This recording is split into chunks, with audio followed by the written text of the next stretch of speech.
Chapter 2304, Prologue of the Counterattack, 1. When the crowd saw Leng Ruoxue, it was as if they had seen a ghost. They never thought that Leng Ruoxue would dare to appear in the Yao family. Was Leng Ruoxue not afraid that they would join forces to capture her and hand her over to the Divine Master's residence for the reward? One had to know that they were here to discuss how to deal with Leng Ruoxue. Even though they did not come to a conclusion from their discussion and were scared away by Master Ning's big news, they suddenly felt guilty when they saw Leng Ruoxue in person before they left. Looking at the smiling Leng Ruoxue, everyone laughed awkwardly. Then, they all lowered their heads in unison, trying to pretend that they did not see Leng Ruoxue's face. However, Leng Ruoxue would not pretend that she did not know these people. Through the live broadcast, she had long gained a deep understanding of the various major factions. Since she was here now, she naturally could not let these people leave so easily. At the thought of this, the smile on Leng Ruoxue's face grew wider. She said softly, "Everyone, are you leaving so quickly?" "Ah. That's right. There's still something at home waiting for us to go back." Everyone bit the bullet and said in unison. After saying this, most of their faces were boiling hot, as if they were on fire. However, Leng Ruoxue was unmoved. Instead, she smiled and said, "No matter what you want to say, you can only leave after I've finished what I want to say."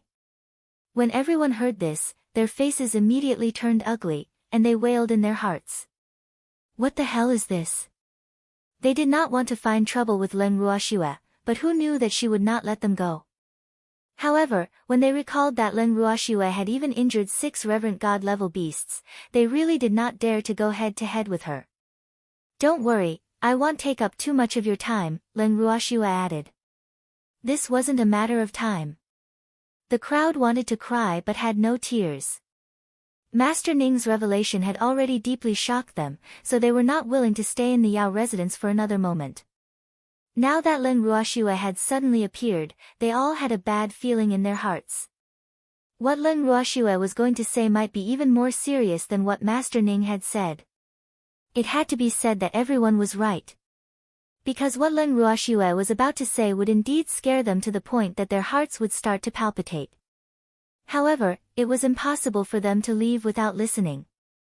Leng Ruoxue had been lying low for so long and had not made a big reaction to the reward offered by Rimais because she was waiting for the day when it would blow up. Now, with her godfather's foreshadowing, it was only natural for her to expose the matter. Moreover, with so many forces of the divine realm gathered here, what better opportunity could there be? If she didn't say it now, she would also choose a time to announce these secrets to the public. Therefore, all the major forces in the divine realm would know about this sooner or later. Wasn't there a saying that it was better to be present than to choose another day? Therefore, she had chosen today, a good day where all the forces were present. As she thought of this, the smile on Leng Ruoxue's face became even more radiant. The demon and the rest naturally knew what she was thinking. Hence, they had long stood in a row, blocking the path of those who were about to leave. Thanks. When the crowd saw this, they glanced at the snow-white Totoro in Leng Ruoxue's arms and their hearts trembled even more. This Totoro couldn't be the one that had wreaked havoc in the Divine Lord's estate a while ago, right? Even though they had heard of the Totoro and Leng Ruoxue's relationship, they did not take it seriously since they had not seen it with their own eyes. And now, this Totoro was lying comfortably in Leng Ruoxue's arms and playing with its tail. Its dark, starry eyes were staring at them as if it was sizing up its prey.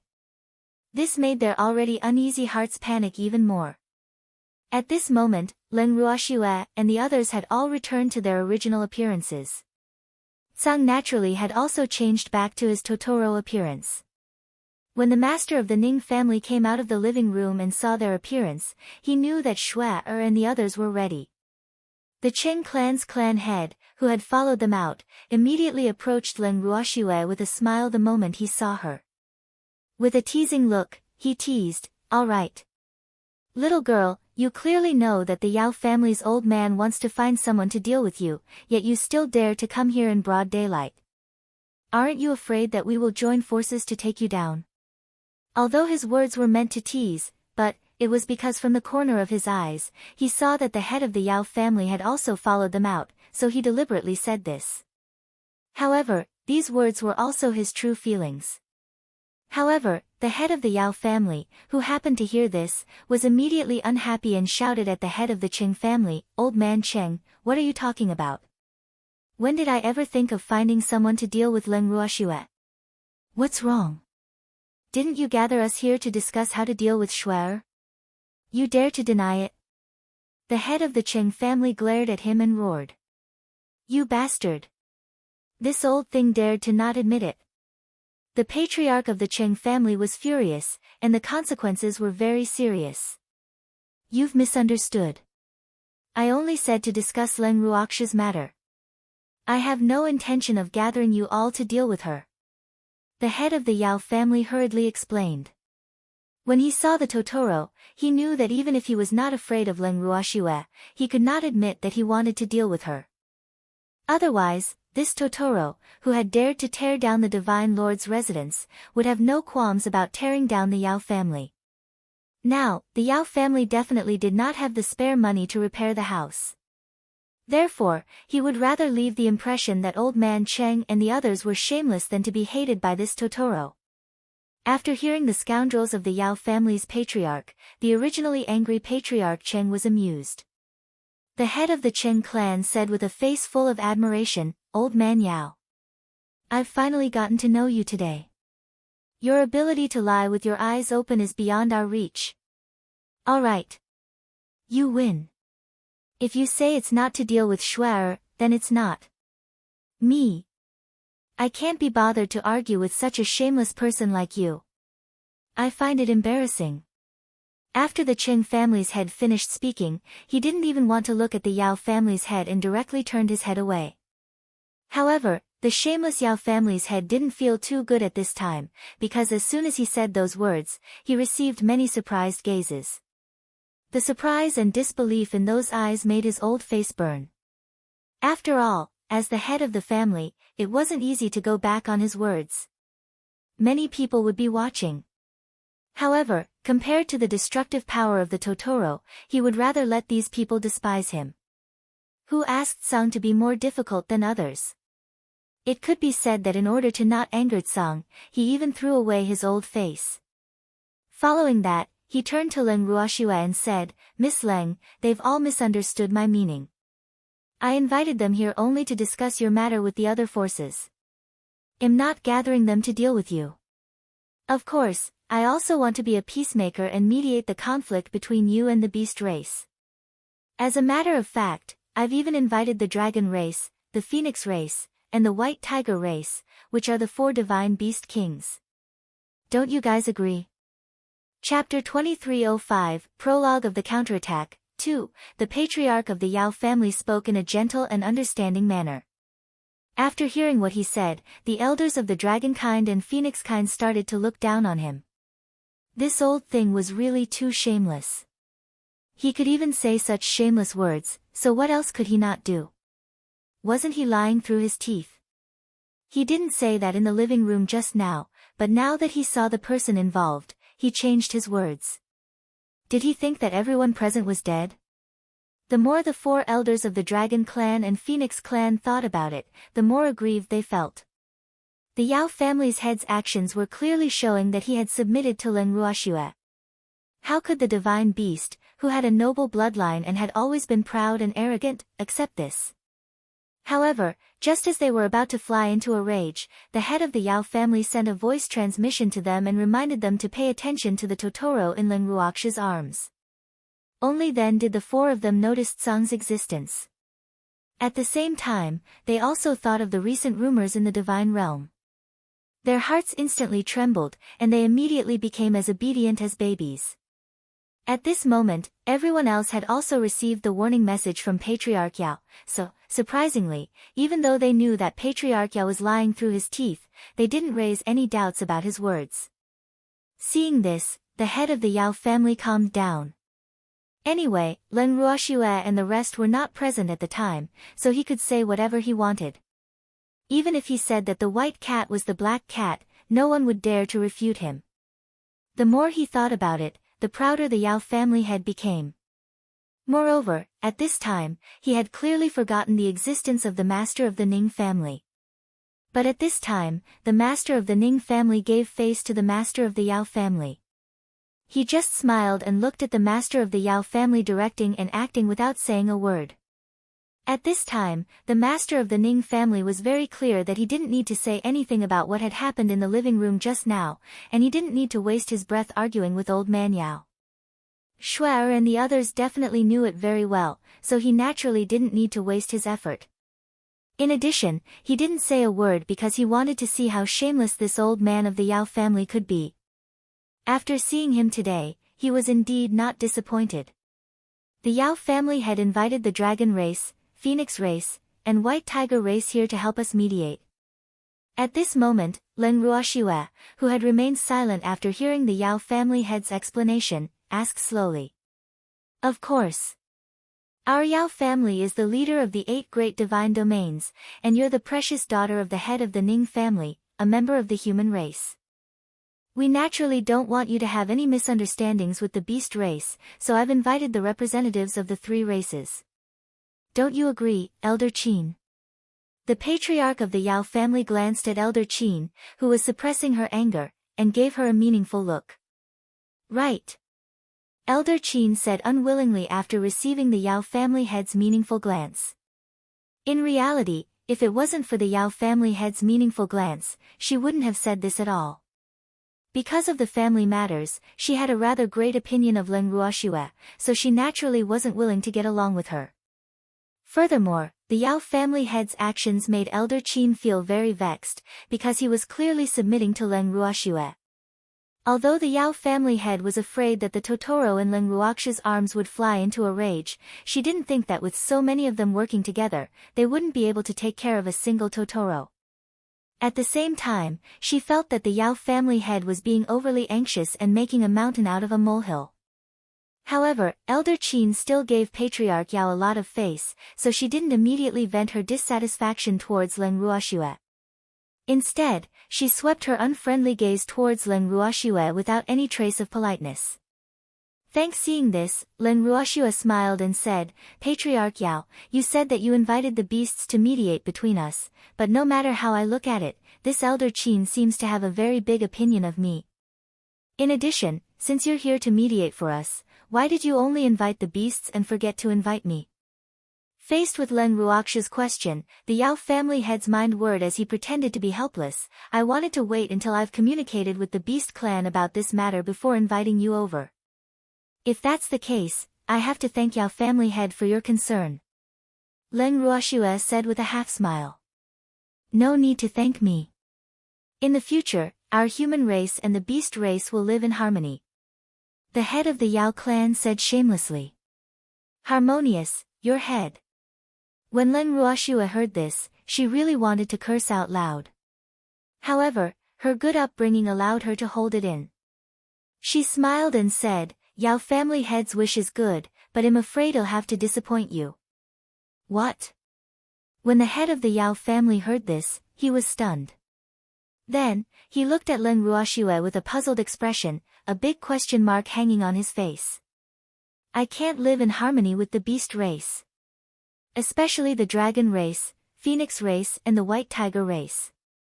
Oh right, you said that you've invited the white tiger race's representatives as well, where are they?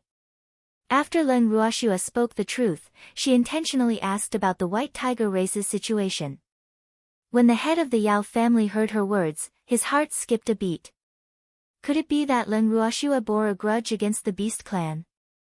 As such, he really couldn't clean up today. Thinking of this, he glanced at Sung and saw that Sung was still playing with his tail, not looking at him at all, so he felt a lot more at ease. However, what he didn't know was that even if Sung wasn't looking at him, he could clearly see his every move and his little thoughts. Moreover, Sung also wanted to see what kind of tricks this little fellow from the Yao family could play, so he had no intention of stopping him from talking nonsense and jumping up and down. But the head of the Yao family was completely unaware of this and was even smug in his heart, thinking that he had concealed it very well. In reality, in the eyes of Leng Ruoxue and the others, he was merely a clown. After thinking for a moment, the head of the Yao family said with a heavy heart, Miss Leng, as the saying goes, it's easy to make enemies, but not easy to make them. I think that there is a misunderstanding between you and the Beast clan, so listen to my advice and don't be too calculative about everything. In this old man's opinion, you and the Beast clan can each take a step back, shake hands, and make merry. Don't you agree? What if I say no? Leng Ruoxue said with a smile. Miss Leng, in trying to persuade you with good words, you have to give me some face. Besides, if it wasn't for the fact that you've done a favor for our Yao family, I wouldn't have meddled in this matter. When the Yao family head heard Leng Ruoxue's words, he retorted angrily. No one asked you to care. Leng Ruoxue said in an infuriating manner. She purposely paused for a moment before continuing. Does Patriarch Yao still remember the kindness I've shown to your family? I thought you had forgotten. However, at that time, we had also completed the transaction, so it's really impossible to say that I've done a great favor for your Yao family. As a result, I won't haggle over the reason you've invited all the major factions here, but what I want to say is that I won't let the conflict between the three races and me go just like that. What do you mean by that? What purpose could I have? Hearing this sensitive word, the head of the Yao family could no longer be bothered with arguing with Leng Ruoxue about the Beast clan. He asked hurriedly. However, he could not help but feel nervous in his heart. He thought to himself, could it be that Leng Ruoxue found out about what we were discussing in the living room? That's impossible. When everyone heard his warning, they didn't say anything. Chapter 2306, Prologue to the Counterattack, 3. Wait a minute. When did Leng Ruoxue and the rest enter? Why didn't anyone report this? It was only now that Master Yao remembered the most crucial problem and the existence of Master Ning. Damn it! He had actually forgotten about that old thing from the Ning family. How could he have made such a low-class mistake? With old man Ning, nothing that happened here could be hidden from that wretched girl, Leng Ruoxue. How detestable! Could it be that he was being played like a monkey? Thinking of this possibility, the Yao family head's face instantly darkened and quickly turned black. However, Yutsang's violent image was too deeply rooted in his heart, so he didn't dare to show his anger too obviously. At this moment, the head butler of the Yao family suddenly ran in from outside in a panic. As he ran, he shouted, Master! The clan head! Leng Ruoxue is here! When everyone heard this, they couldn't help but feel embarrassed. They all sighed in unison. They had already known this. How could this Yao family's steward's reflex arc be even longer than Elder Qin's? Leng Ruoxue had already appeared for quite a while before she heard his report. AI. This work efficiency was too low. While the crowd was silently muttering to themselves, the Yao family's head butler had also run over, panting heavily. His eyes were wide open as he glared at Leng Ruoxue. At this moment, the Yao family's head butler was in a rather sorry state. There were still tender green grass and small thorny dead branches on his body and head, as if he had rolled around somewhere.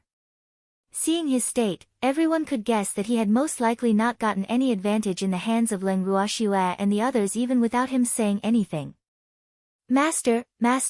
The Yao family's head butler trembled as if he was a wife whose innocence had been taken away. He turned his tear-filled eyes to his master, but the head of the Yao family didn't give him a chance to speak. He glared at him and said angrily, I already know that Leng Ruoxue is here. You don't need to report her arrival. Get lost and stop embarrassing yourself. The head of the Yao family looked at his butler's incompetent appearance and was so angry that his heart twitched. If it wasn't for the fact that the time and occasion were not right, he really wanted to kick this blind thing. But now, he could only bear with it. So, his heart soon began to ache.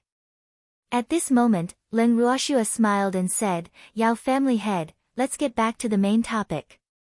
Didn't you just ask me what I meant? I'll tell you now, it's the literal meaning, you can understand it yourself.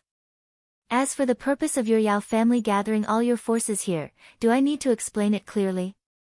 Moreover, I can tell you clearly that Godfather didn't tell me anything, but I know everything you said in the living room. She knew what Master Yao was thinking, so she naturally had to kindly help him answer his questions. However, after hearing her words, Master Yao's face darkened even more.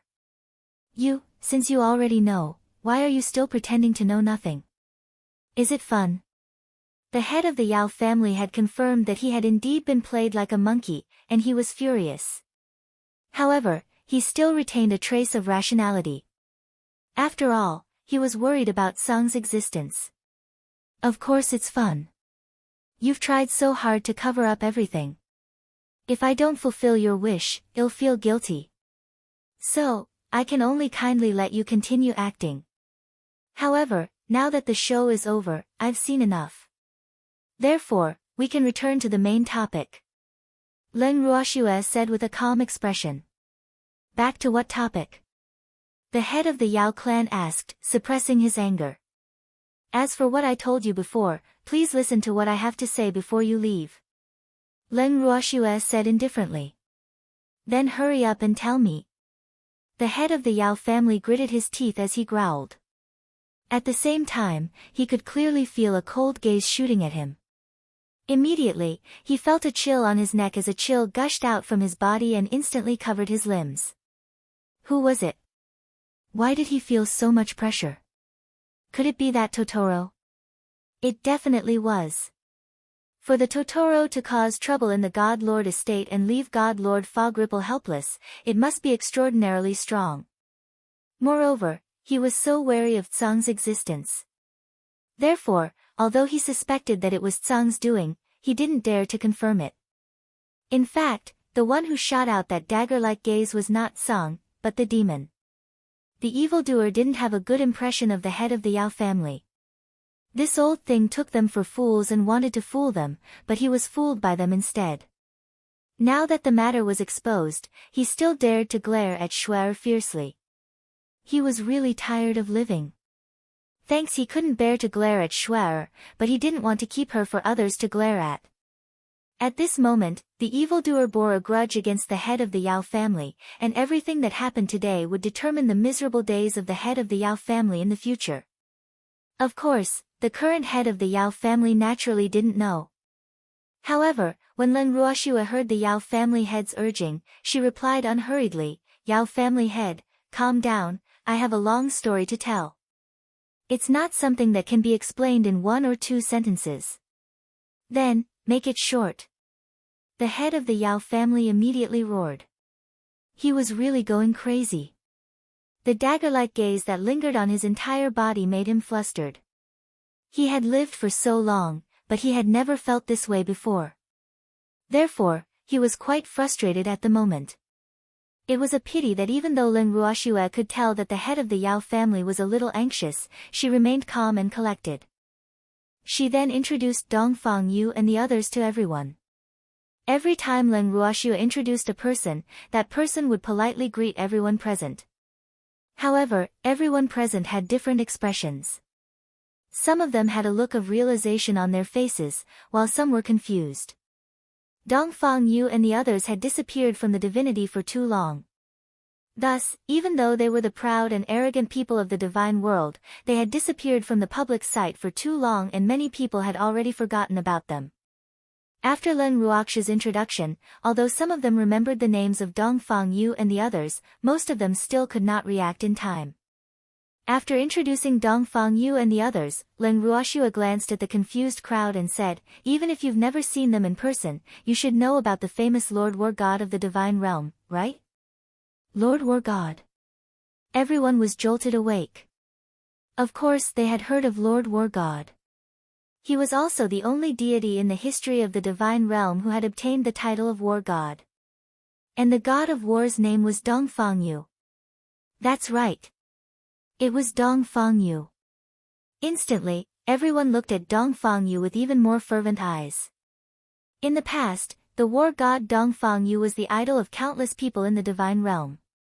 Other than the Divine Master, Sir Yu, the war god was the most famous person in the Divine Realm. And after Lord War God disappeared, many deities were sad for a period of time. But now, the former god of war, Dongfang Yu, was standing in front of them. How could they not be excited? everyone's mood immediately became excited. God of War. Everyone's eager eyes made Dongfang Yu feel uncomfortable. He felt like he was a monkey in a zoo being watched by everyone. At the thought of this, he could not help but look at Leng Ruoxue with a wronged expression. Leng Ruoxue irresponsibly returned him a helpless look. This made Dongfang Yu feel extremely depressed. At this moment, when the Yao family head saw that the crowd did not suspect that Dongfang Yu's identity was fake after listening to Leng Ruoxue's words, and were even staring at him as if he was their idol, he suddenly felt a sour feeling in his heart. How detestable. He was also a reverent god, so why didn't he see the representatives of these forces looking at him with admiration? Once such a thought appeared in his mind, he could no longer control himself. Therefore, without thinking, he immediately roared, "Don't fall for Leng Ruoxue's trick. How do you know that this Dongfang Yu isn't a fake?" "Master Yao, he's the real Lord Dongfang Yu." Xia Yi, who had been silent all this while, suddenly interjected.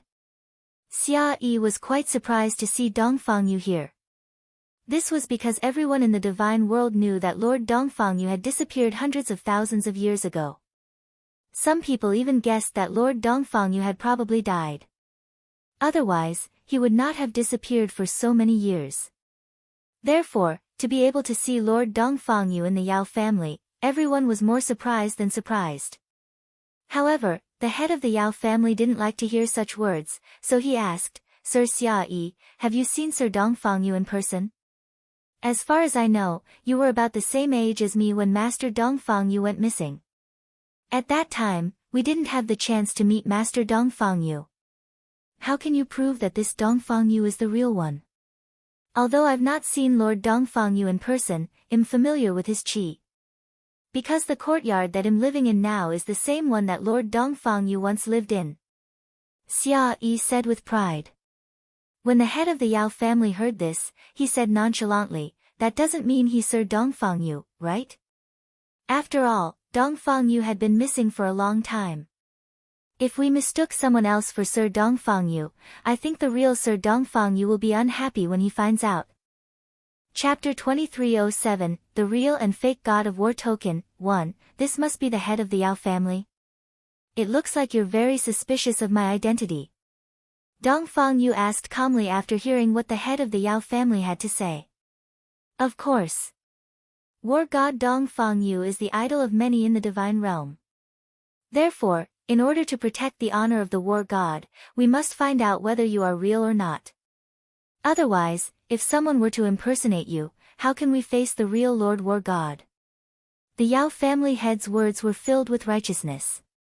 Those who didn't know would definitely think that he was a die-hard fan of the god of war, Dongfang Yu.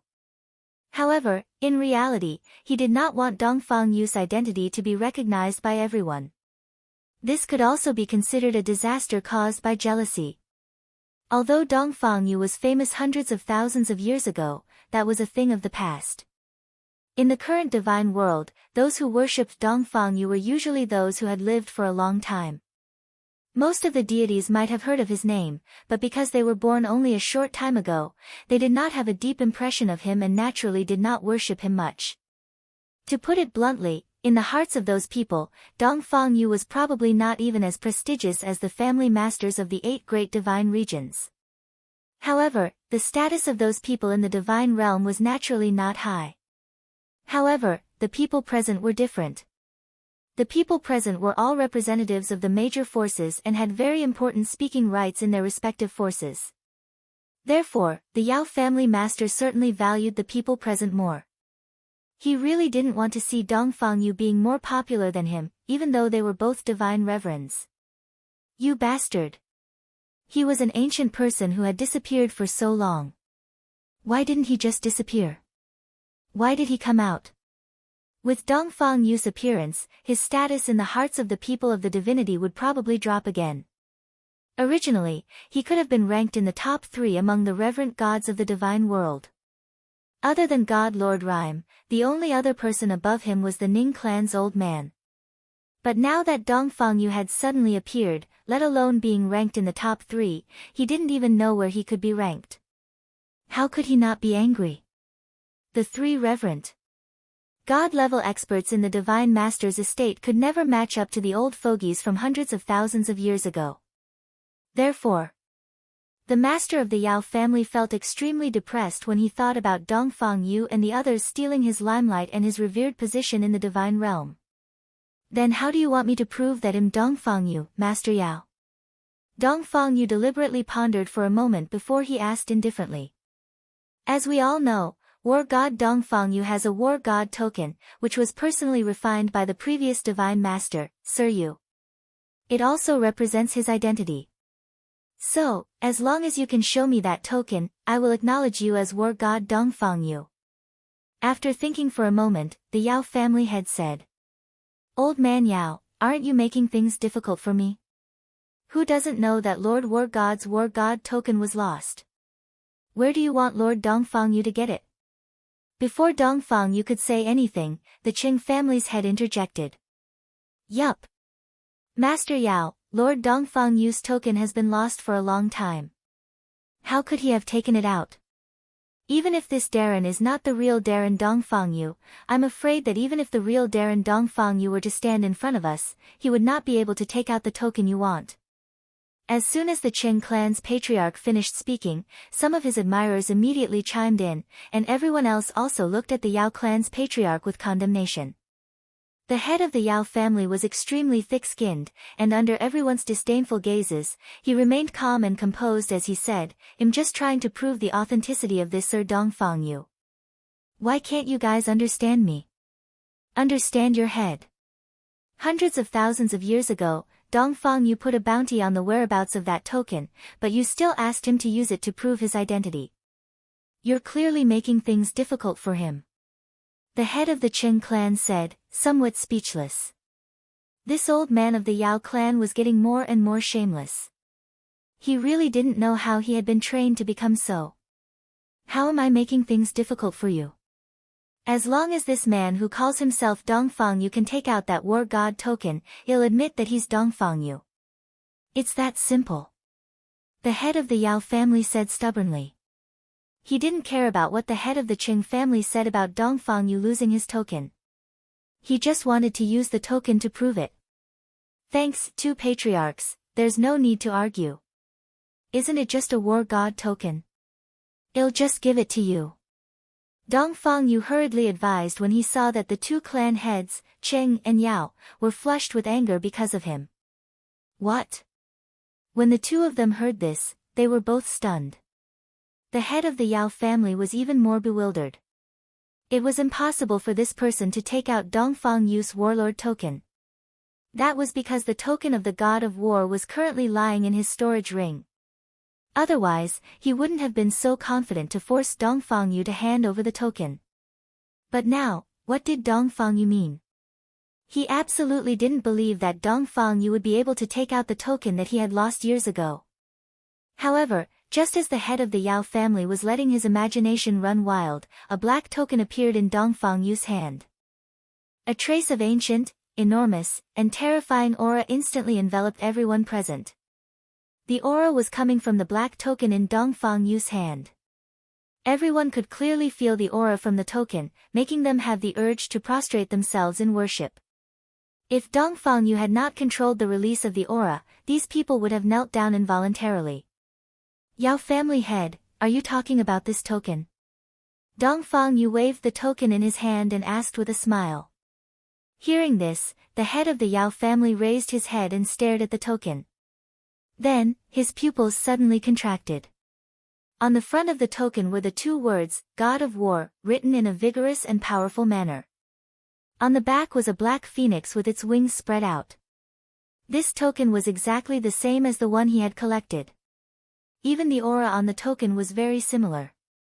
What was going on? A hint of confusion appeared in the head of the Yao family's heart. After a moment, the head of the Yao family suddenly shouted, your token is fake. How can you be so sure that my War God token is fake? Dongfang Yu couldn't help but ask. Because the real War God token is in my hands. The head of the Yao family revealed his background. When everyone heard this, their expressions were as if they had seen a ghost. Those who were less courageous instantly turned pale. Arg! Yao family head. How dare you steal the token of the god of war, Dongfangyu? The patriarch's cry rang in everyone's ears, and everyone's faces instantly paled. Fuck! Why is it so chaotic today? How much more information did he have to reveal before it was over? Previously, the head of the Ning family had revealed a shocking secret. Now, the head of the Yao family had revealed that the token that the Lord War God had lost was in his hands. It was suspected that he had stolen it.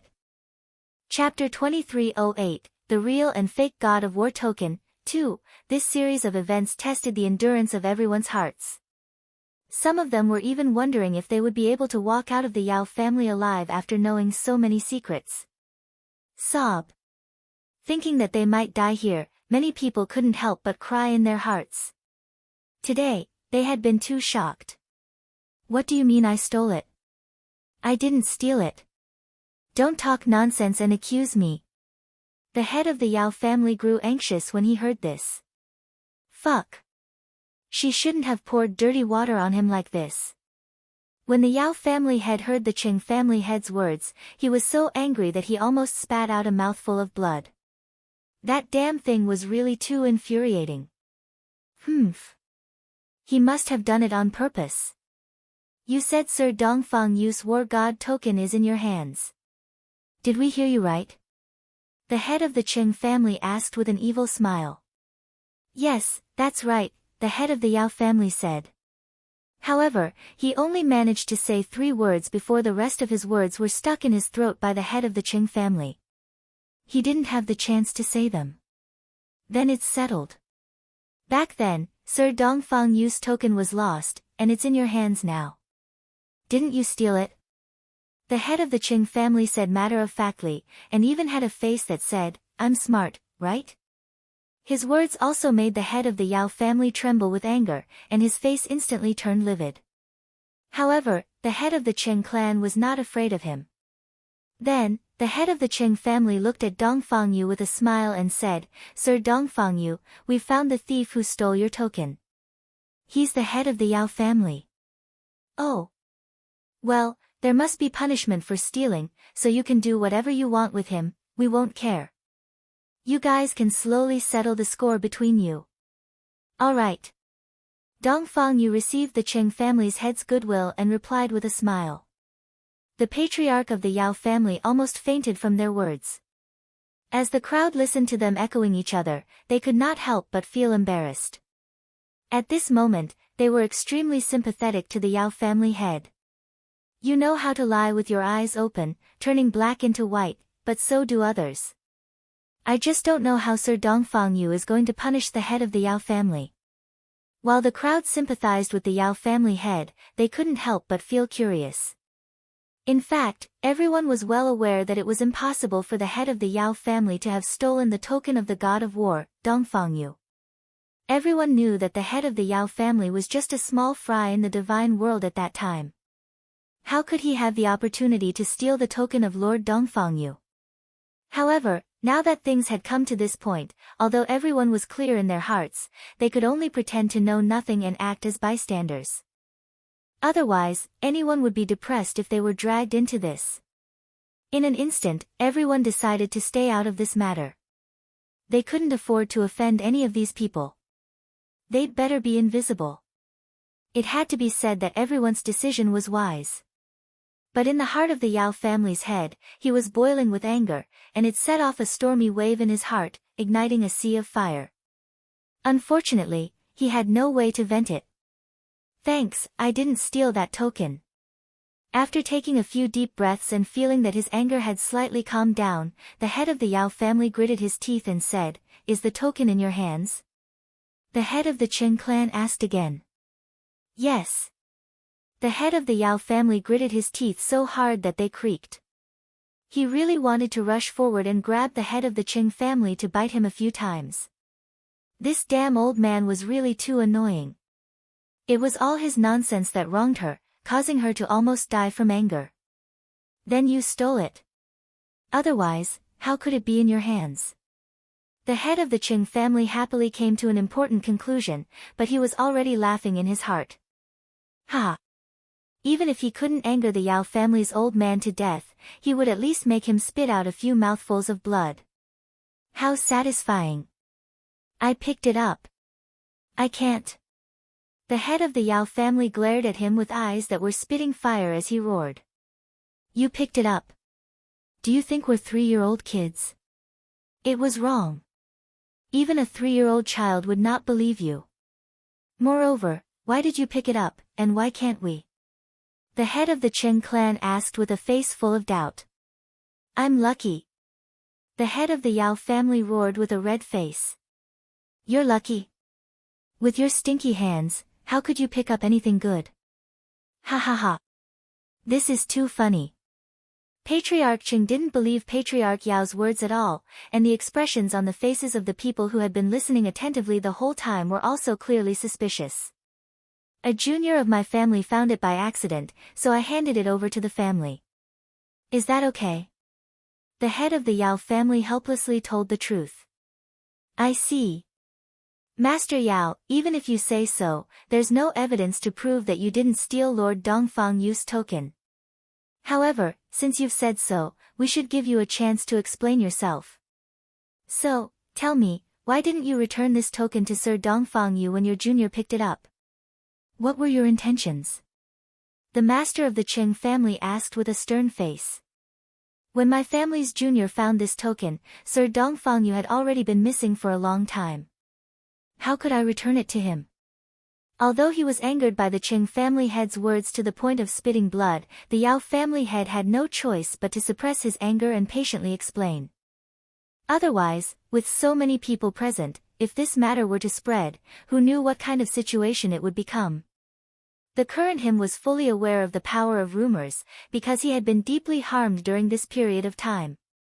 Oh. All right. You're right. Then let me ask you, you know that Sir Dongfang Yu's token is in your hands, so why do you still want him to take it out? Aren't you making things difficult for her on purpose? Your mind is really too sinister. The more Patriarch Qing spoke, the deeper the contempt on his face became. Humph. Do you think I can't punish you just because you didn't steal the token? From the moment the old man from the Yao family said that Dongfang Yu's token was in his hands, it was already a big mistake. The head of the Qing clan couldn't help but think to himself. Everyone present felt the same way after hearing the patriarch of the Qing clan's words. The head of the Yao family had indeed done something wrong. Let's not talk about how Dongfang Yu's token got into his hands. He knew that the token was in his hands, but he still asked Dongfang Yu to prove it. This was definitely making things difficult for him. In an instant, the gazes everyone directed at the Yao family's head changed from sympathy to disdain. The Yao family head was tongue-tied by the Qing family head's words. He stammered for a long time but couldn't say a complete sentence. In his heart, he was so angry that he was about to explode. Fuck. Who could drag this hateful old thing of the Qing family out? Now, when he saw the old man, his heart couldn't help but beat faster. Of course, it was all because of anger. However, no one could respond to his inner thoughts at this time. Dongfang Yu, who had been watching the show for a while, said, "Everyone, I know that you are very concerned about me and I am very grateful for that. However, what I want to say is that the real war god's token has not been lost. The one that was lost was just a fake." Chapter 2309, The Real and Fake God of War Tokens, 3, Dongfang Yu's words shocked everyone again. In just a short while, the number of times they were surprised was almost the total number of times they were surprised in 100 years. This is impossible. Hearing that the war god's token he had kept was a fake, the head of the Yao family couldn't stay calm anymore. One had to know that the token was kept by him like a treasure. How could it be a fake? The head of the Yao family simply couldn't accept this fact. After some thought, he added, "You can't say that my war god token is fake just because you have one. I could have said that yours was a fake.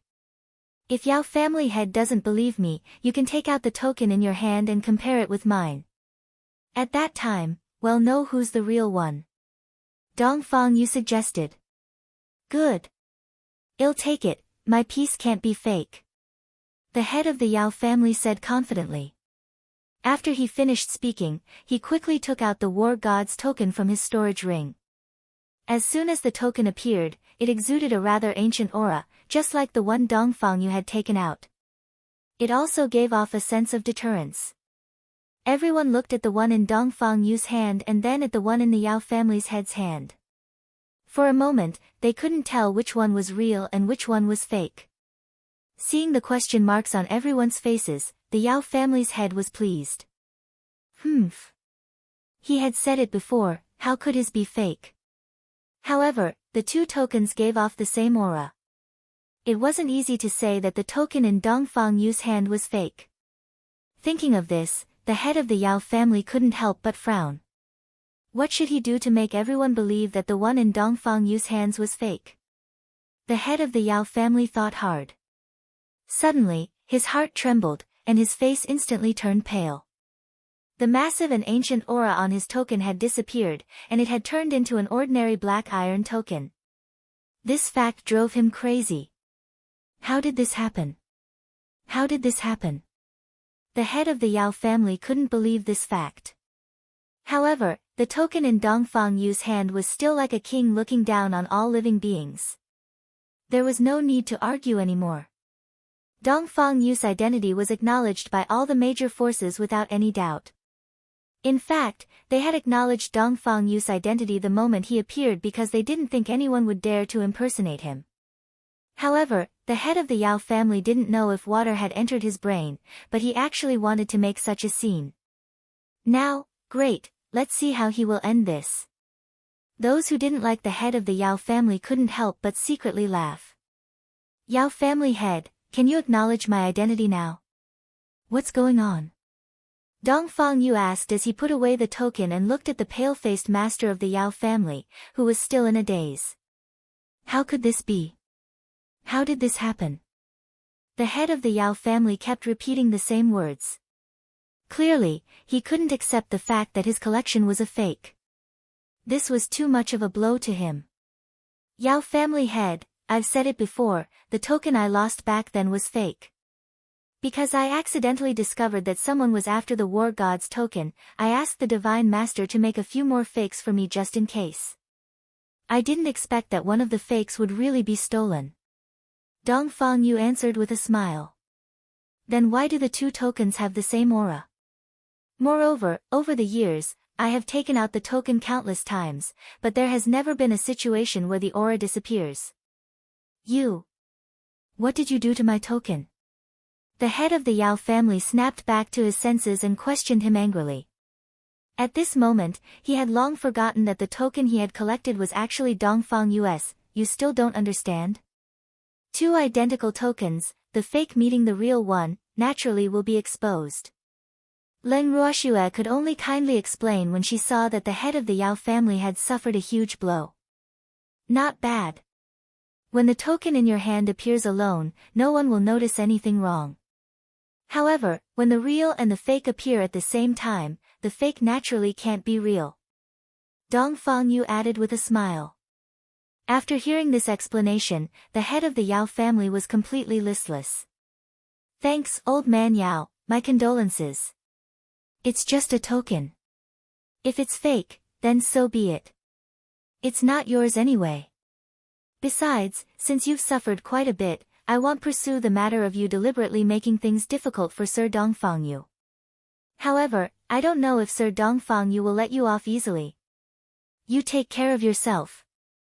Seeing this, the head of the Cheng family patted the shoulder of the head of the Yao family with a look of sympathy and consoled. However, the head of the Yao family didn't appreciate his comfort and didn't give him any good looks.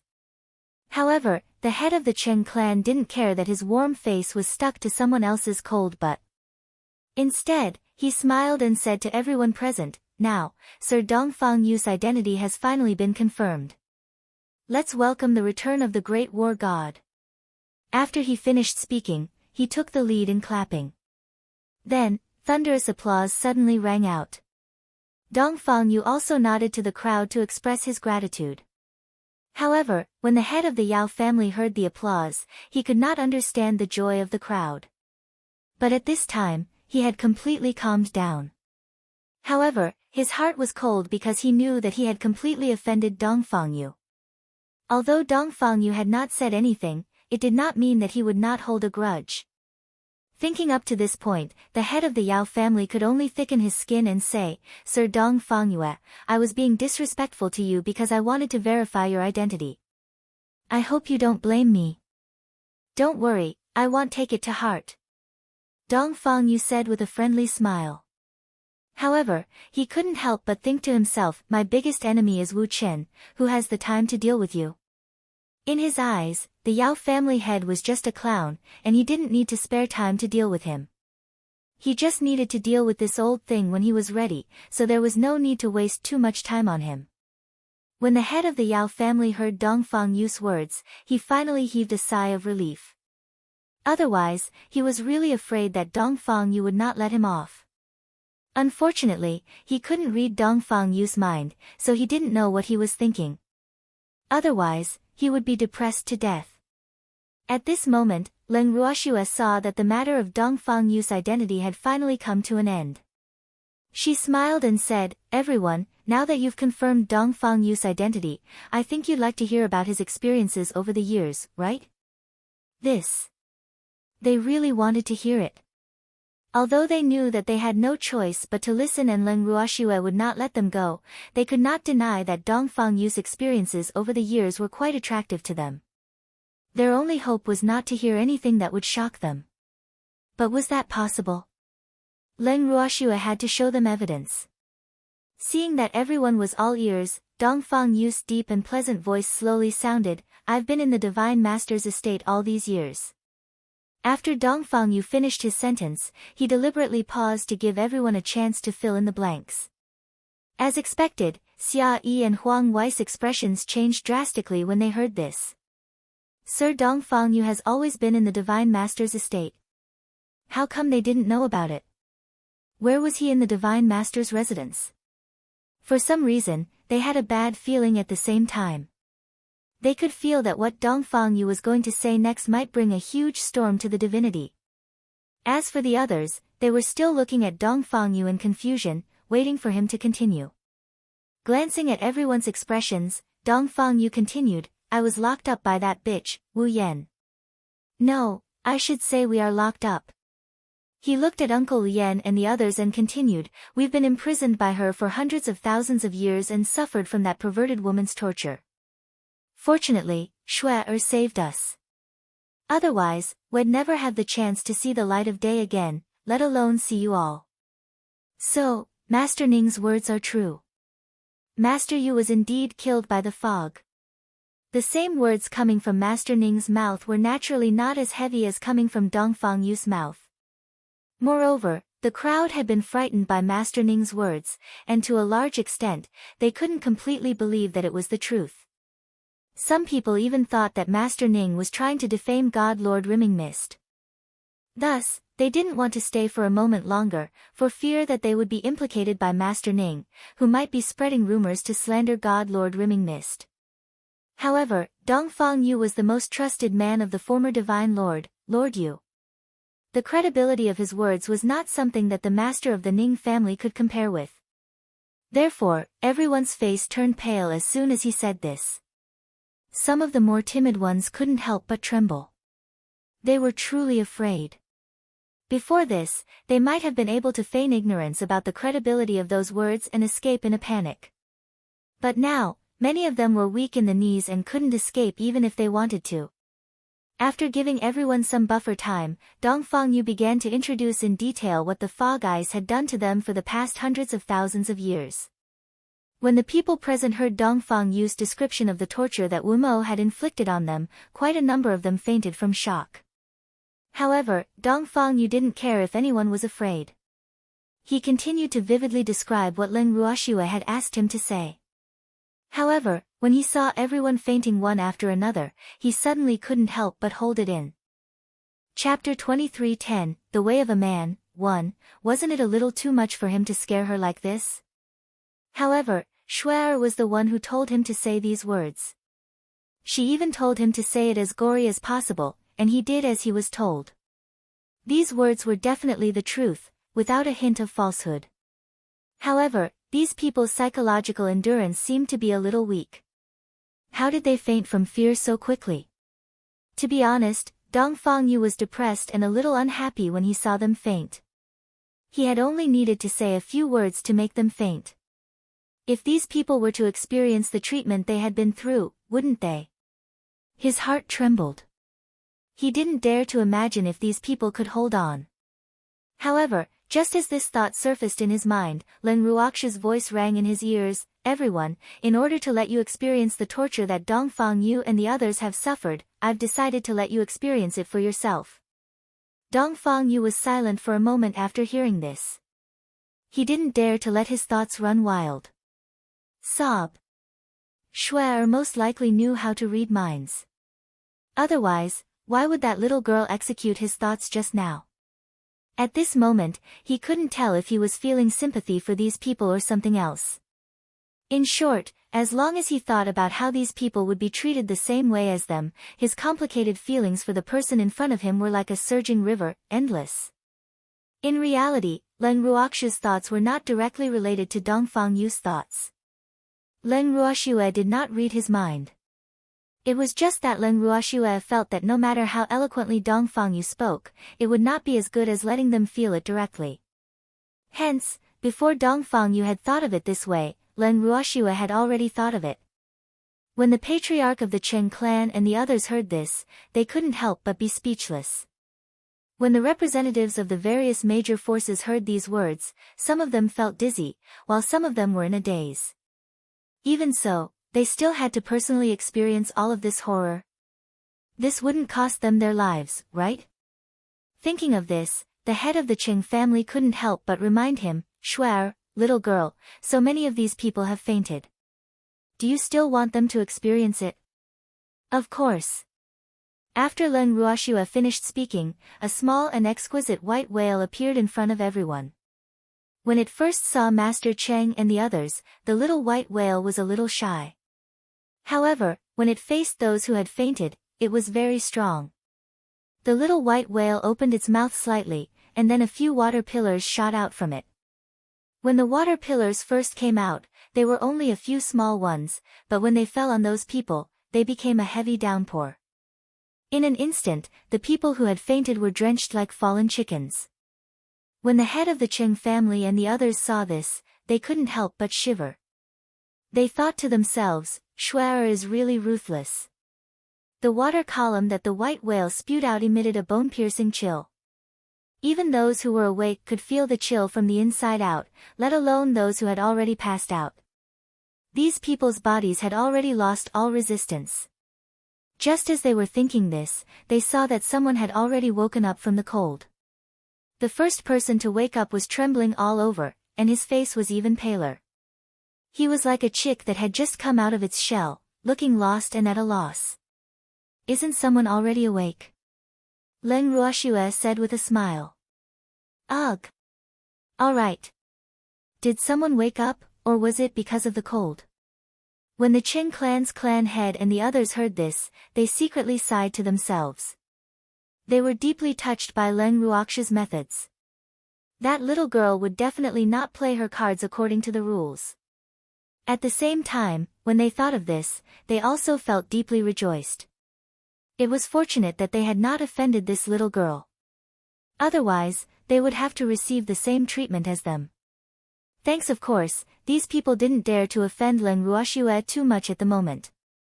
It was just that they had fainted from fear, and Leng Ruoxia needed them to wake up.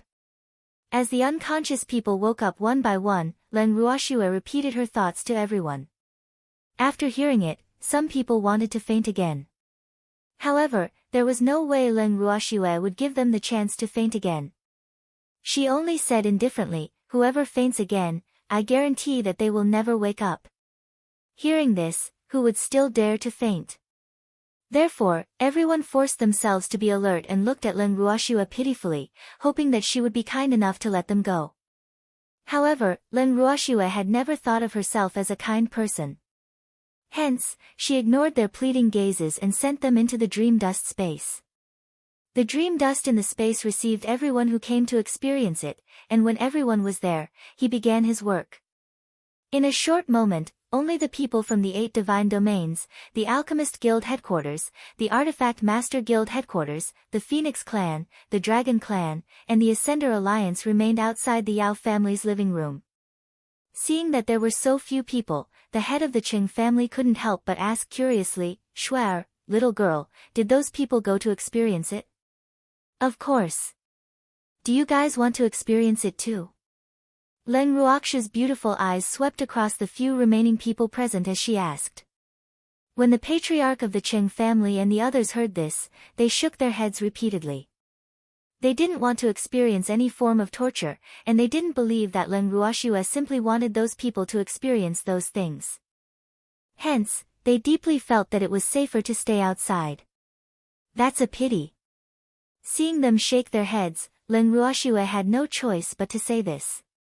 Then, she looked at them in the eye. No one said a word, and the atmosphere suddenly became heavy. In fact, when Jiang Ning, who had been secretly peeking at Leng Ruoxia from the side, saw her in person, he was so anxious that he wanted to go up to her and get close to her. However, he was stopped by that hateful Mo Yen. Mo Yen even sent him a voice transmission, telling him to calm down and not cause any trouble for that girl. Just listening to his words, it was so infuriating. How could he cause trouble for others?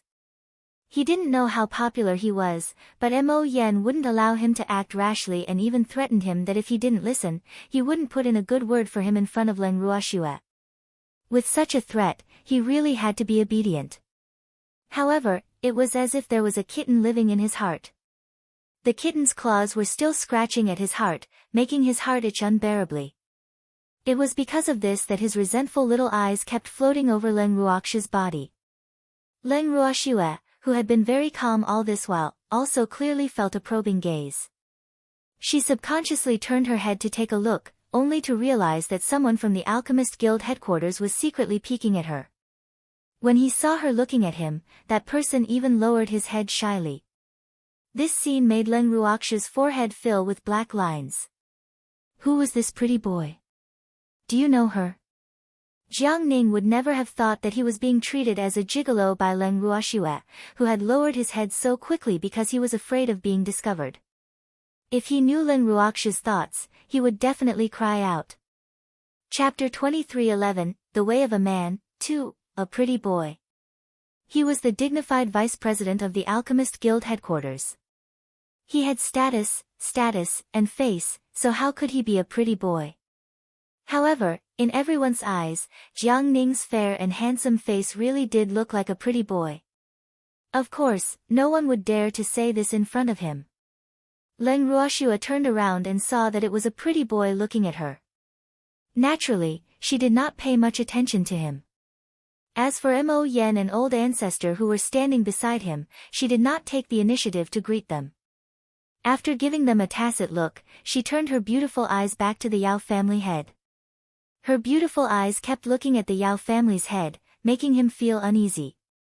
In the end, she looked at the furious Yao family's head and made him feel uncomfortable.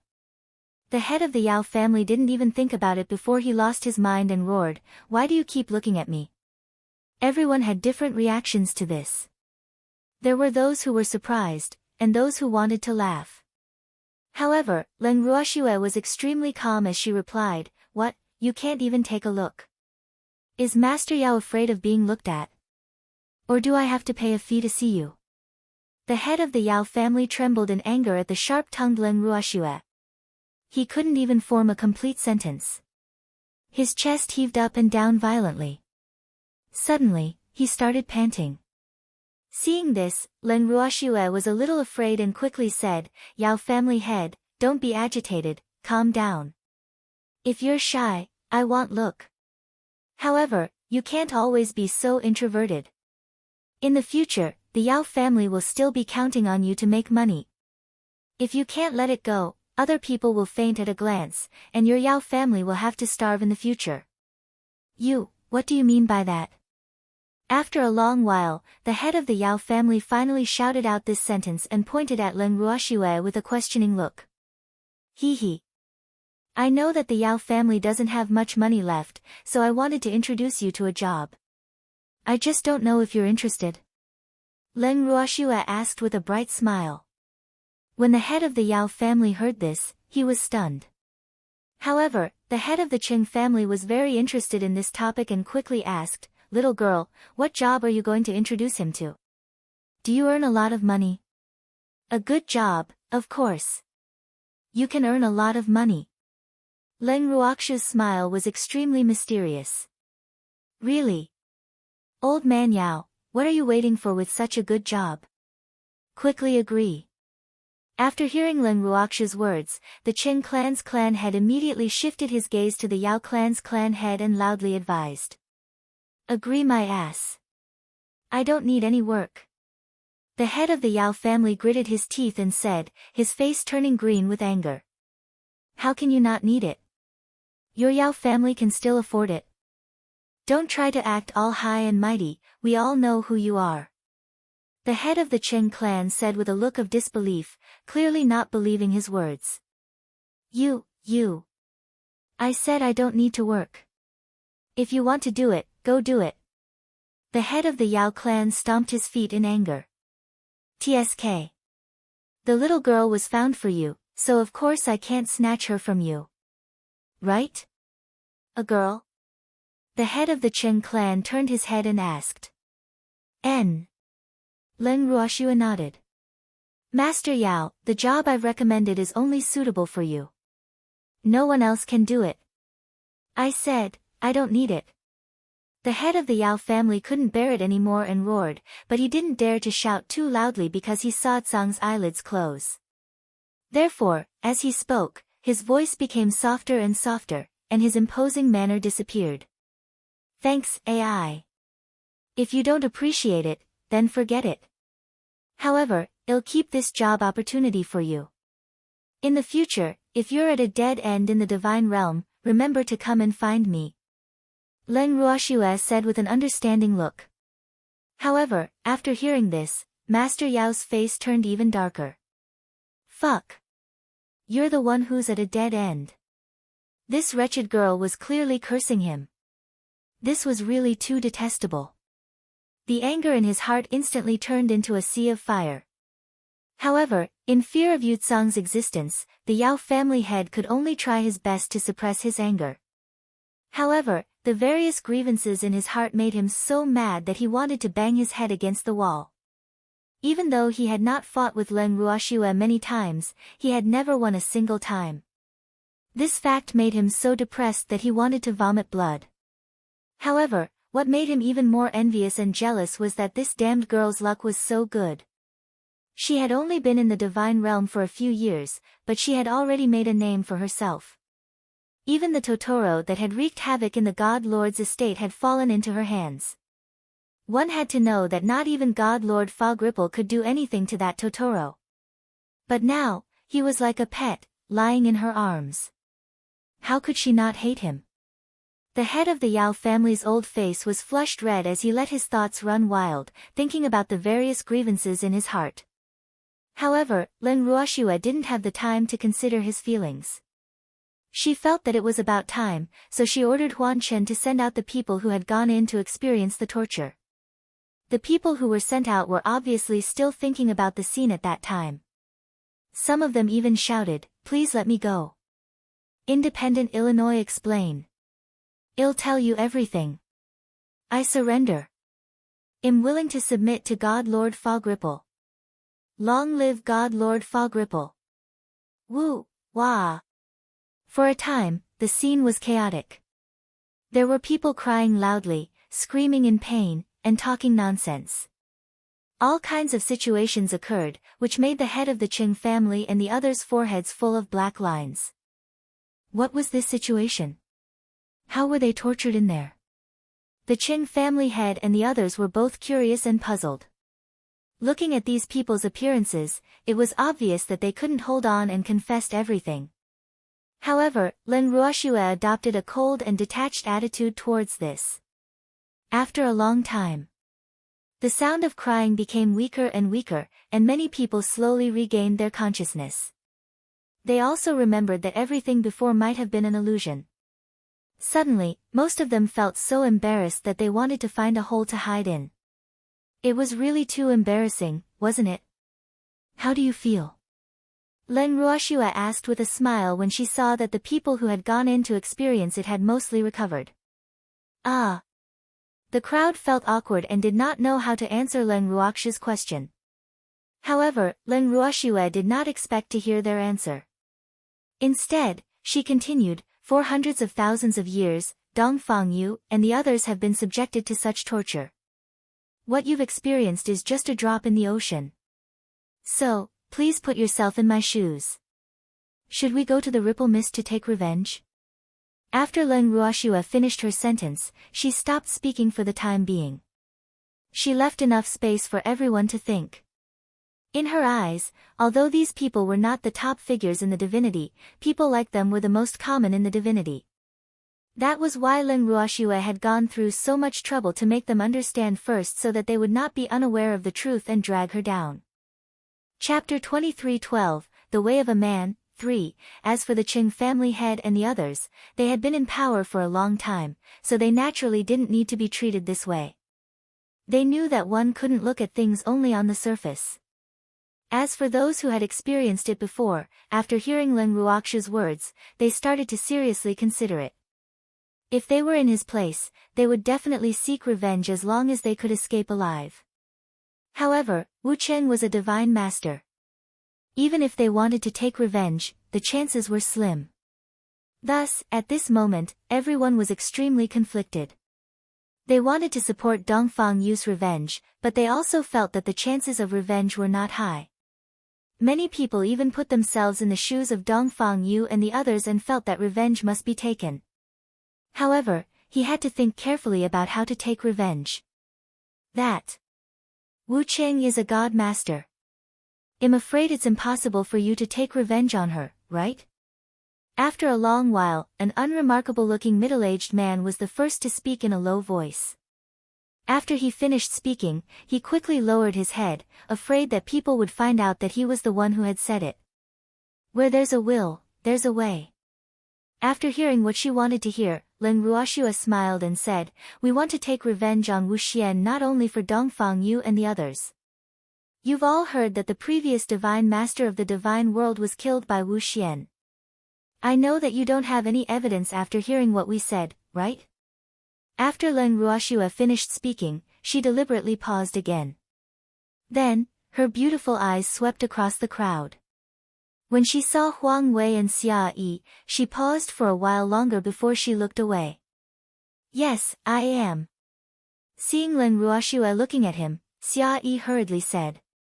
When he had first heard that Sir Yu had died at the hands of God Lord Fog Ripple, he had been rather shocked. However, as a reverent god and a reverent god of the God Lord's estate, he naturally couldn't just make a baseless claim. As such, he needed evidence, because he truly couldn't believe that God Lord Fog Ripple would act against Sir Yu. After being in the God Lord's estate for so many years, he would be lying if he said he didn't understand the feelings God Lord Rivermist had for Sir Yu.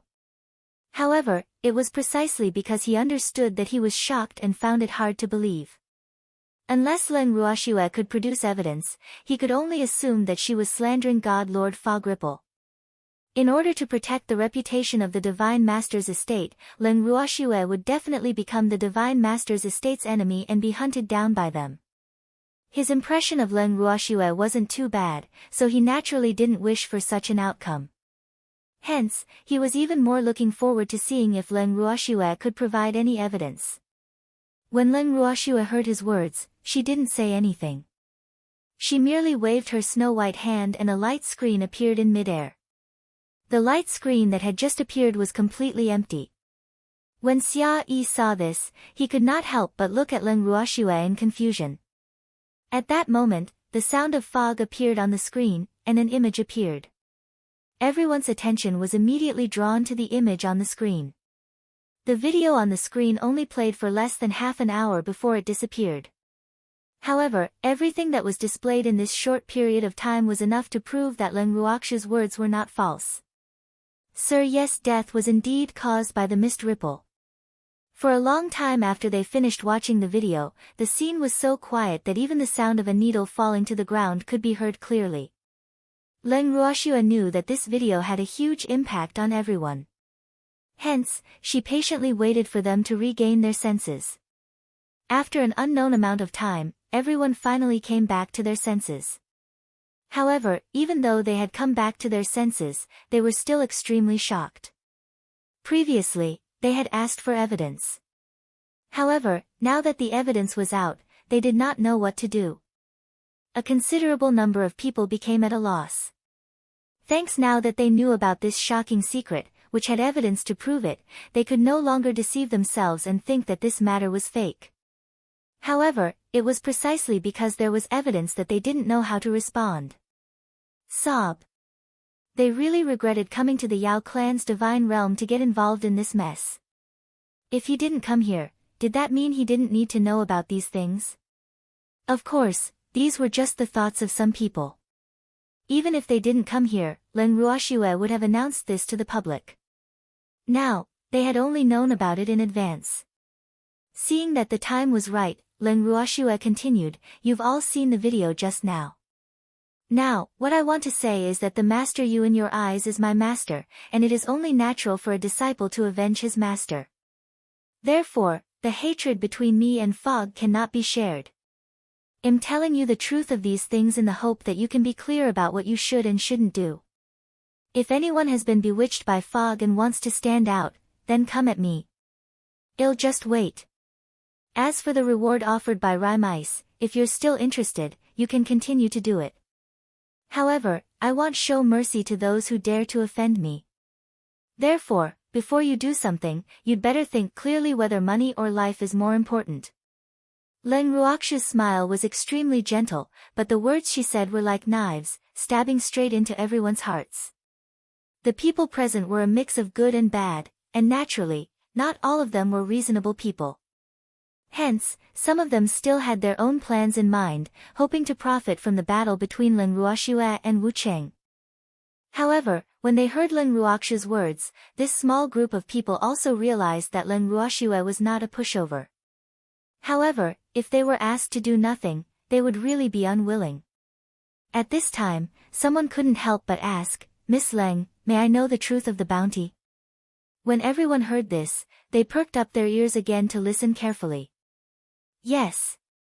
Since Leng Ruoxue had a grudge against Wu Cheng, the truth behind the bounty couldn't possibly be as Wu Cheng had said.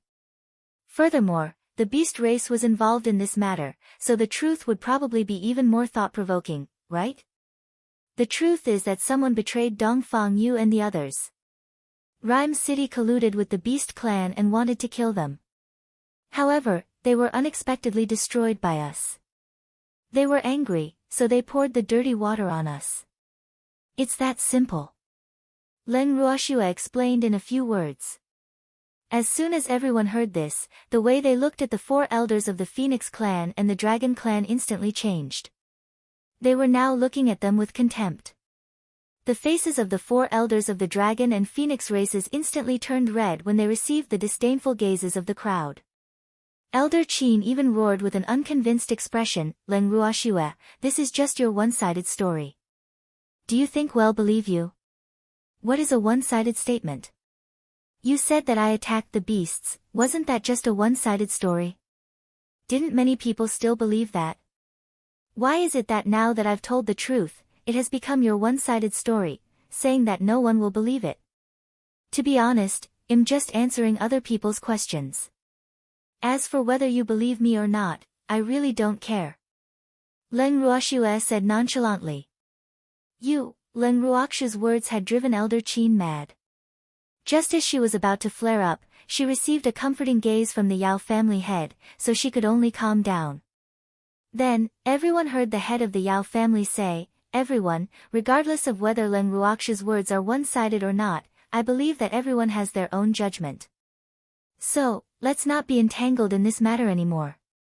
Right now, we have more important things to clarify, right?" When the crowd heard the Yao family head's words, they were all filled with question marks. However, Leng Ruoxue had a smile on her face. She wanted to see what evil tricks this old man was up to this time.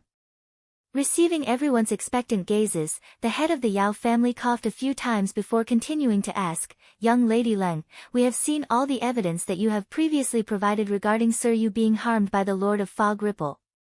Although it is not appropriate for us to comment on this, we are still quite interested in your identity. You claim to be Sir Ye's disciple, do you have any proof?" After hearing what Master Yao had to say, Master Qing couldn't help but whisper to Master Ning without waiting for Leng Ruoxiu's reply, "Old man Ning. Was the head of the Yao family's old man kicked by a donkey? How did his identity match up to her now? You need evidence for everything. It's not that his head was kicked by a donkey. He doesn't even have a head." Master Ning coldly replied. His voice wasn't soft, so everyone present heard it clearly.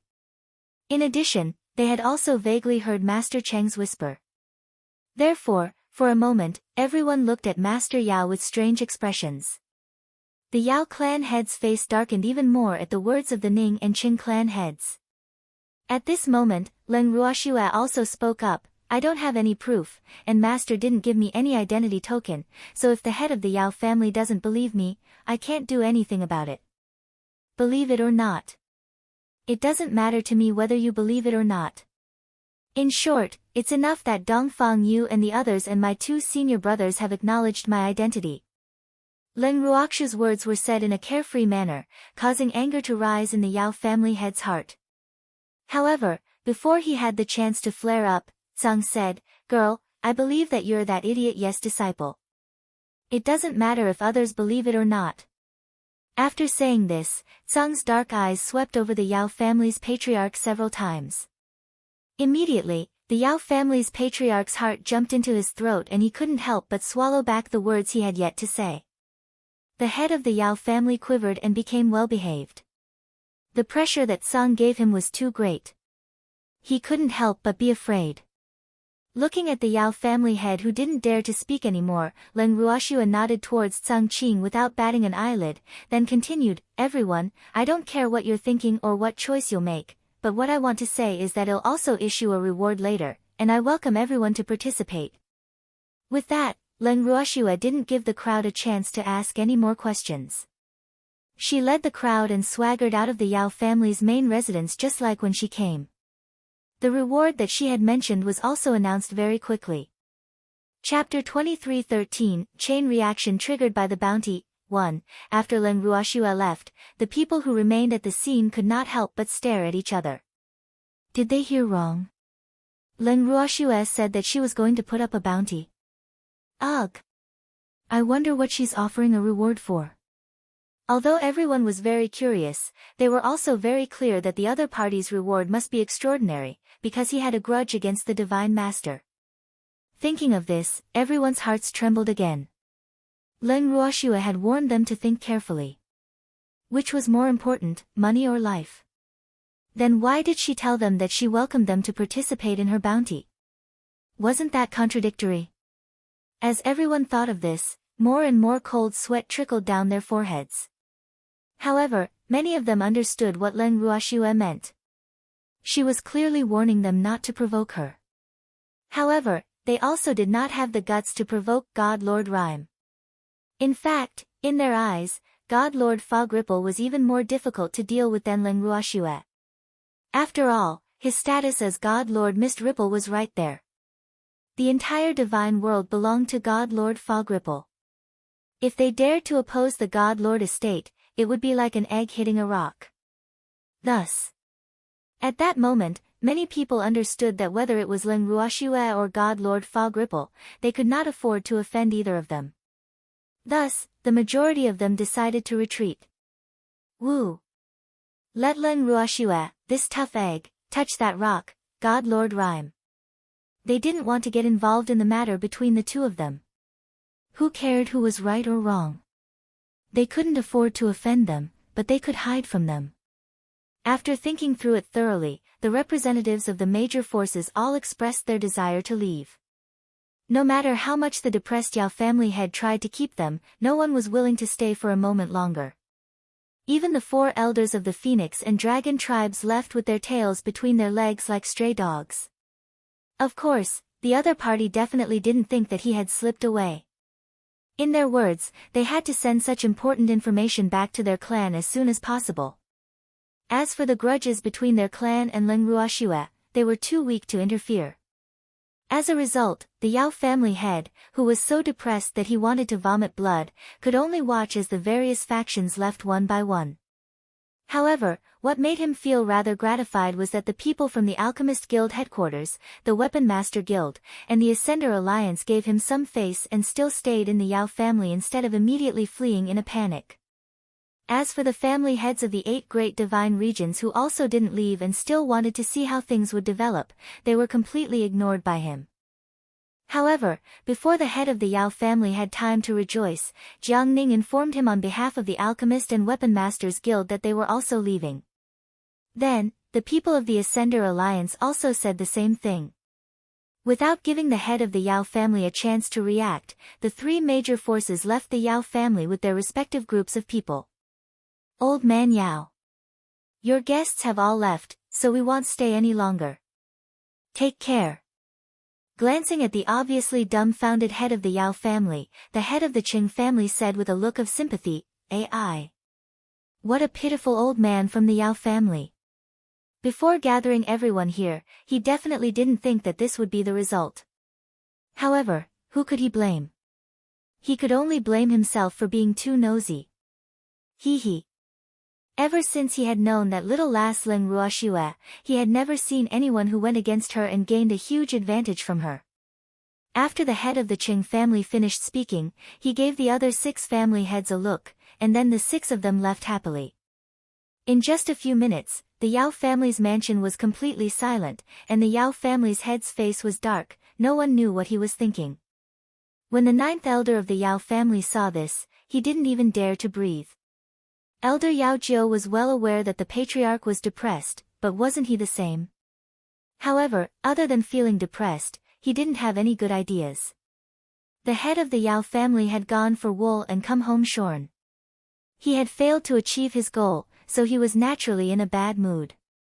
And because of the low pressure he had created, the Yao family was once again immersed in a bone-chilling cold. Thanks as for Leng Ruoxue and the others, after leaving the Yao family's main residence, they did not leave the Yao family's divine realm immediately.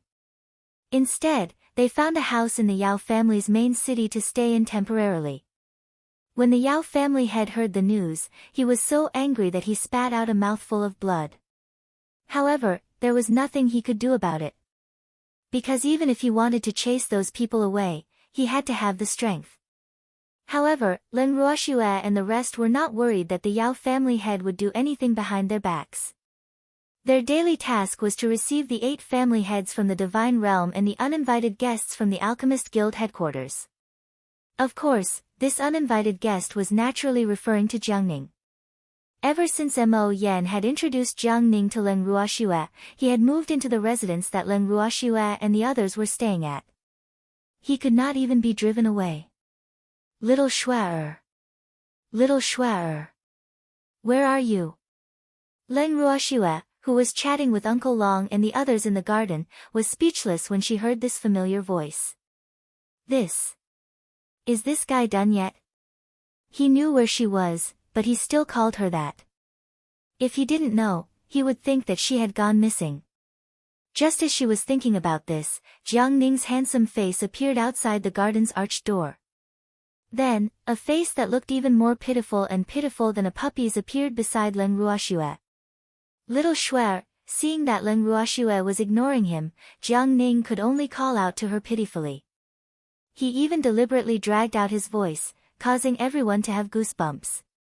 If you have something to say, then say it. Leng Ruoxue gritted her teeth as she suppressed the urge to give Jiang Ning a good beating. Little Shuai, Jiang Ning was embarrassed for a moment. Then, he lowered his head and said in a low voice, I need a dragon's beard, can you help me? Hearing this, Leng Ruoxue couldn't help but facepalm. This guy.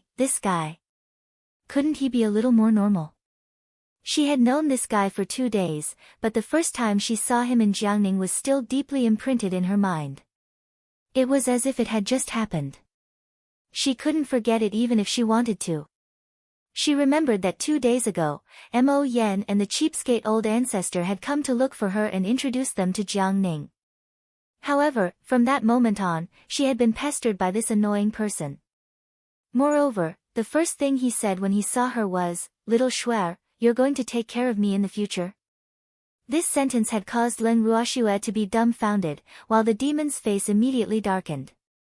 Furthermore, the only thought in her mind at that moment was, "This fellow is indeed a pretty boy." But soon after, Jiang Ning explained with a smile, "Little Shuer, because of you, I didn't even give face to the Yao clan's patriarch.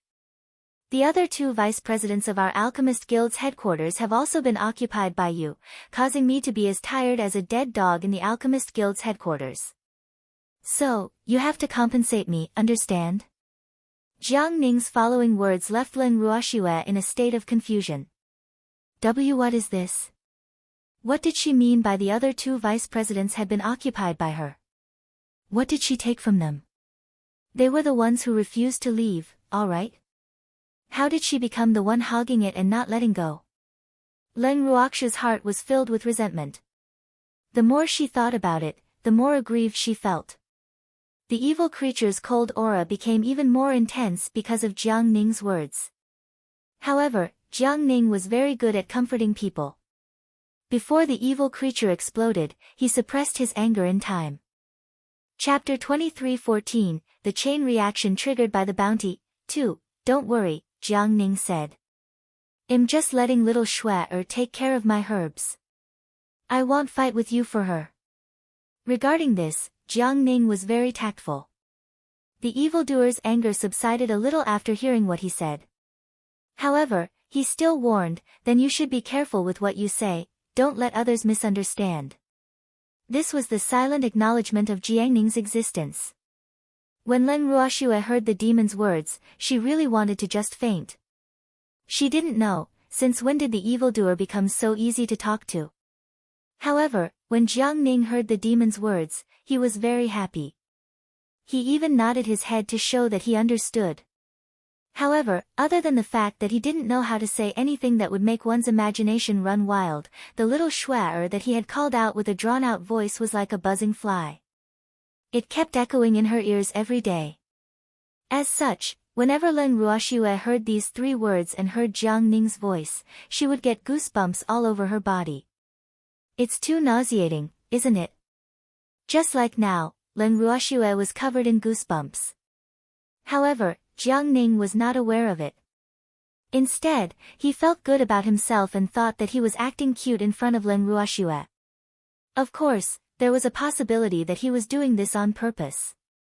Other than in front of Leng Ruoxue, Jiang Ning was very normal. This was especially true when Jiang Ning was fully focused on refining pills. He was more serious than ever before. As a result, everyone was more than happy to watch Jiang Ning play around when they had nothing to do. Although they would often get goosebumps, they couldn't deny that Jiang Ning had entertained them. As for Leng Ruoxue's depressed and helpless expression, it was something they loved deeply. Hee hee. Don't blame them for their lack of moral integrity. It was rare to see Leng Ruoxue's reaction. Furthermore, Jiang Ning always had his way, and it was Leng Ruoxue's fault for wanting to get rid of him quickly. This time was no exception. After Jiang Ning obtained the dragon's beard grass, the news was quickly spread to Leng Ruoxue and the others. Leng Ruoxue and the rest continued their previous conversation. Originally, everyone was discussing how the people of the Divine Realm would react after their side issued the reward. It should be known that the bounty issued in Leng Ruoxue's name had already been 2 days, and with the speed at which news spread in the firmament, that bounty should be known by everyone by now. The reactions of various parties would soon be gathered in their hands. Hence, they had to think of a way to deal with it in advance, in case of an emergency. However, the truth was just as Leng Ruoxue and the rest had expected. Once Leng Ruoxue's reward was announced, it quickly spread throughout the entire God world with an irresistible force. In an instant, the entire divine realm was in an uproar. Thanks, the reward was full of emotion, with pictures, and the truth. It was highly realistic. After Leng Ruoxue made the video public, she did not make any subjective comments on it. Instead, she let the people of the firmament make their own judgments. However, Leng Ruoxue had made it very clear in the reward that she was the disciple of the previous divine lord, Lord Yu. It was only natural for a disciple to avenge her master. Hence, she would never let off the person who had killed her master. As for the person who had killed their master, even a fool would know who she was referring to. However, many factions did not think that Leng Ruoxue had the ability to fight against the Divine Lord's residence. Hence, a large number of people felt that Leng Ruoxue was overestimating her own abilities. However, it was undeniable that the rewards on Leng Ruoxue's wanted list were too attractive. The rewards were more than 10 times higher than the reward offered by the Divine Lord's manor. There were also countless treasures that were hard to find and couldn't be sold even if you had the money. For a time, many people were tempted. Unfortunately, though they were tempted, the various factions were all well aware that they could not accept this bounty. Only those who had killed God Lord Mist Ripple had the right to receive it, and in the entire divine realm, there was probably no one who had been able to kill God Lord Mist Ripple. As a result, the various factions were both depressed and at a loss as to what to do with this fat meat that they could see but not eat. However, this also proved one thing: Leng Ruoxue was extremely wealthy. Leng Ruoxue's nouveau riche-like behavior of showing off her wealth had also caused many people to secretly have ideas about her. Money moved people's hearts. To the people of the firmament, nothing was more attractive to them than heaven and earth treasures and top-grade crystals of various colors. Furthermore, Leng Ruoxue's conditions made them yearn for this wealth more than they could ever hope to obtain. As such, there would naturally be some ignorant people who would think of other ideas and take risks out of desperation. Hence, for a time, the various major factions had split into several different voices. Some people hoped to not provoke either of them. Whether it was the Divine Master's estate or Leng Ruoxue, they could not afford to offend either of them. Hence, they might as well act as if nothing had happened and do what they were supposed to do. Of course, most of those who had such thoughts had been to the Yao clan's divine territory and experienced the torture that Leng Ruoxue had arranged. The fear they had for Leng Ruoxue was not something that outsiders could understand. Hence, they naturally hoped to stay as far away from Leng Ruoxue as possible. They definitely did not want to take the initiative to give themselves up to her. However, they had obviously underestimated the huge attraction of Leng Ruoxue's bounty. The wealth on it was impossible not to be tempted. Hence, the disharmony and suicidal voices within the various large factions were no longer something they could control. Those who were envious of Leng Ruoxue's reward had already lost their rationality and treated Leng Ruoxue as a piece of fat meat that was at their fingertips. However, Leng Ruoxue's conditions were too harsh. In the entire firmament, there was almost no one who could fulfill them. Therefore, they could only use underhanded means to get their hands on those treasures. This underhanded method was nothing more than working together with Fog Eyes to deal with Leng Ruoxue. After the matter was settled, they would naturally have a share of the items on Leng Ruoxue's bounty. In the immortal realm, there were definitely many people who had such thoughts. There were even many forces that had secretly sent people to the Divine Master's estate to negotiate with the Mist in order to gain the upper hand. Of course, other than those who had designs on Leng Ruoxue and those who did not want to get involved in the feud between Leng Ruoxue and Wu Jing, there were a small number of people who chose to observe and maintain a neutral stance for the time being. Their thoughts might seem very stable, but they had never thought that regardless of whether Leng Ruoxue or Fog Ripple won, would the two of them accept someone with an unclear position? However, at this moment, they felt that this was the best choice. In the Divine Master's palace in Fog City. Sitting high on the throne, Wu Wan, dressed in red, looked at the reward placed in front of her. Her beautiful face was expressionless, but her heart was already raging with anger. Damn it! She didn't think that Leng Ruoxue would dare to reveal everything. Could it be that that wretched girl wasn't afraid that he would stake everything on her to kill her? Wu Jing was very confident that if she really wanted to get rid of Leng Ruoxue, even Song, who was by Leng Ruoxue's side, would not be able to save her. Chapter 23:15, The Chain Reaction Triggered by the Bounty. 3. This was because Wu Xiao knew that Song couldn't easily attack her, just like how she couldn't hurt Song. Unless it was absolutely necessary, the two of them wouldn't become mortal enemies. This point, even though Ripple Mist knew that Song was on Ling Ruox's side, she was still certain. Otherwise, she wouldn't have bided her time and tolerated Ling Ruox's existence. But now that Ling Ruoxue had revealed all her secrets, she felt that there was no longer a need for her to hold back.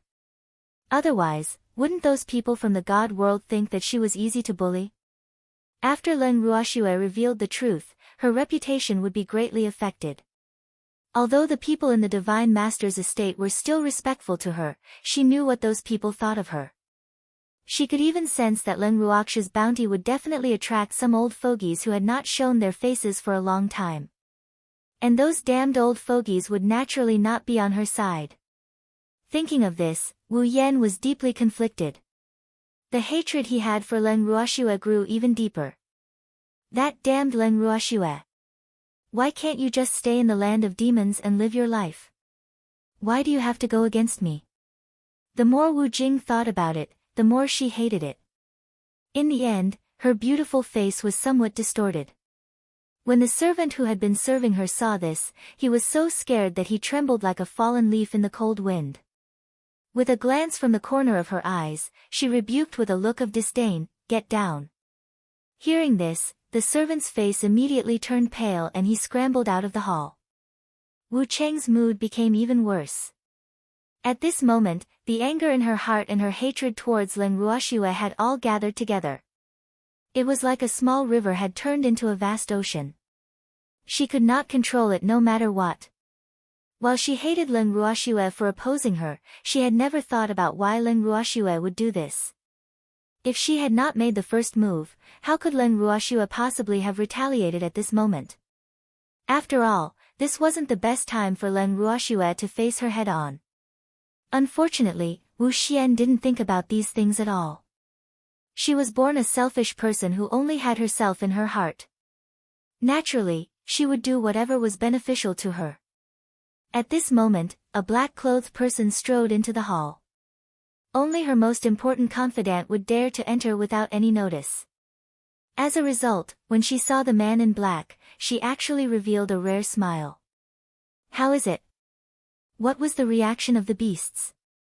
Without waiting for the man in black to speak, Wu Xiao asked impatiently. "Master, the magical beasts have yet to respond to Ling Ruox's bounty. However, according to what I know, the Phoenix King, the Dragon Emperor, and the Tiger King are also in a terrible fix. Furthermore, the opposition within their clans is getting stronger and stronger. I believe that at this moment, they are not in the mood to make a big reaction to Ling Ruox's bounty. However, I have already instructed our spies in those 3 clans to act according to the situation." The man in black said honestly. "Emin, it seems like this is the only way for now." "Oh right, how are the reactions of the other forces in the divine realm?" Wu Jing asked again. "The other organizations are very interested in the items that Ling Ruoxue has offered as a reward, but don't worry, my lord. They don't have the life to get it. Hence, my lord doesn't have to worry about the existence of those small fries. What's more worrying is the 8 divine regions." The man in black said after some thought. "The patriarchs of the 8 divine regions aren't fools. They won't easily go against me," Wu Yan said confidently. When the man in black heard her words, he naturally did not refute her and said, "Since that's the case, there's no need to worry, master." "Yes, as long as it's not Sung, I'm not worried. However, I'm angry that the good reputation that I've accumulated over the years has been destroyed by Ling Ruoxue in one day." Thinking of this, the coldness in Wu Yan's beautiful eyes became even colder. However, the black-clothed man did not know how to answer this. At this moment, it seemed that keeping silent was the best choice.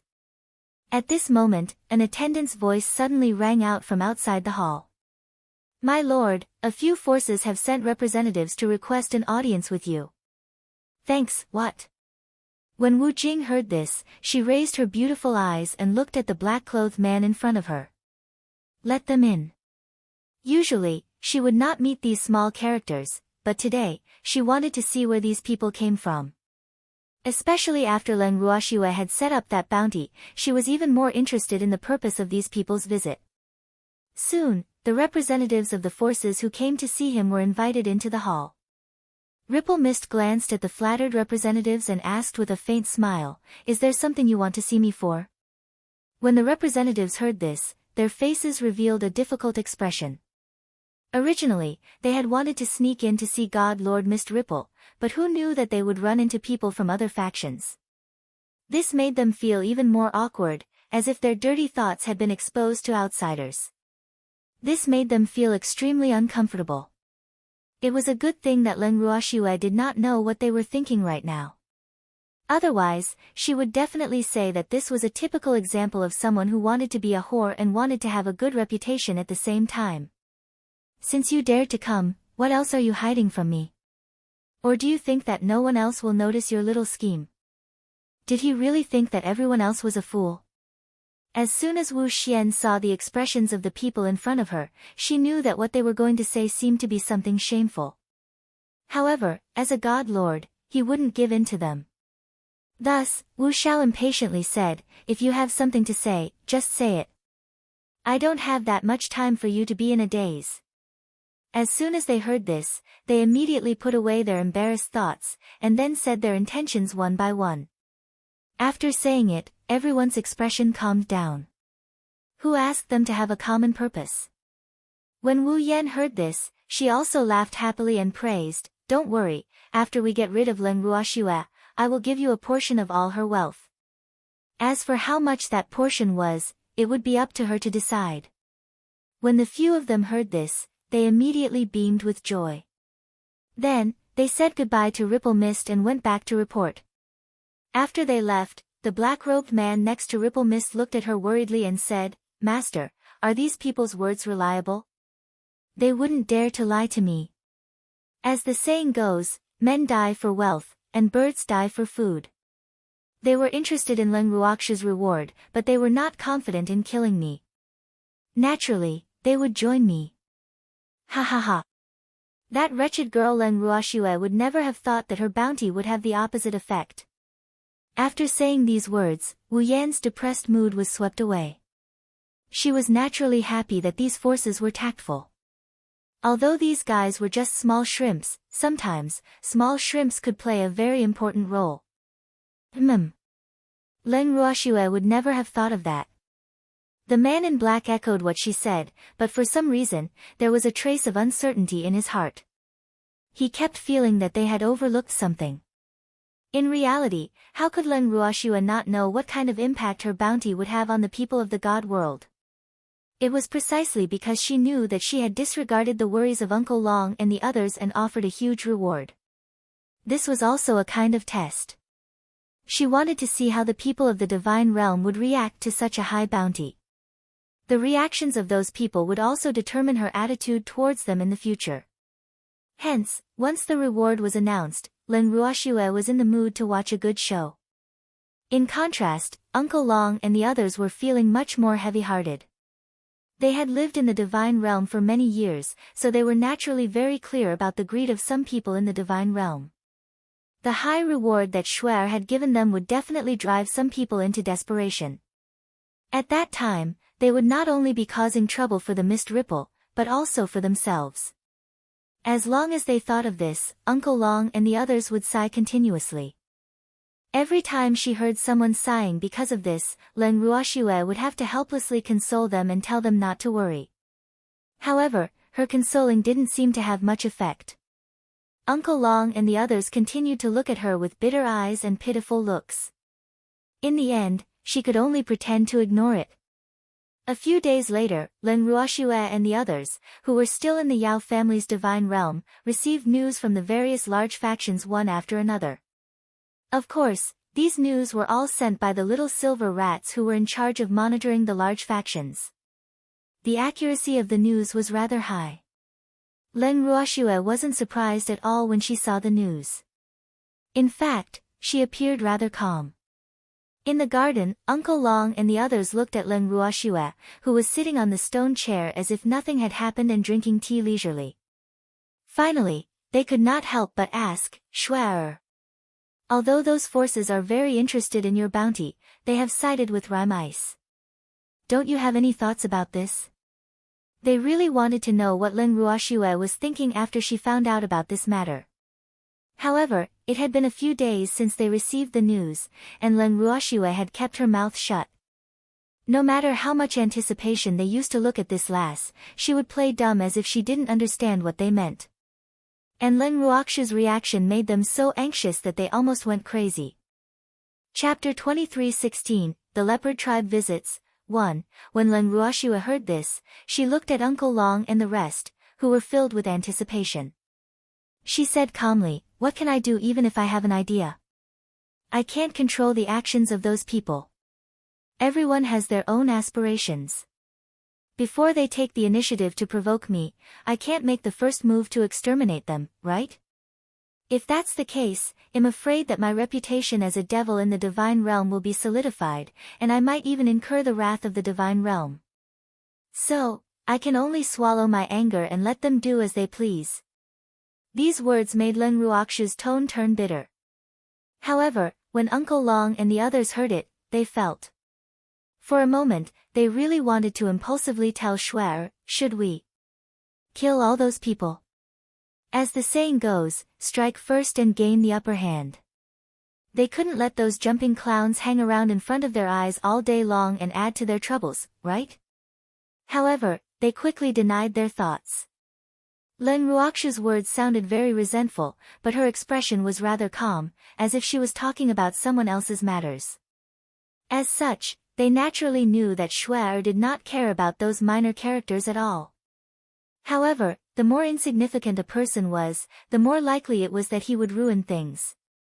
Hence, Uncle Long said to Lin Ruoxue in a serious tone, "Shuai, although the small fish and shrimp outside can't be a big meal, they can still fill your stomach.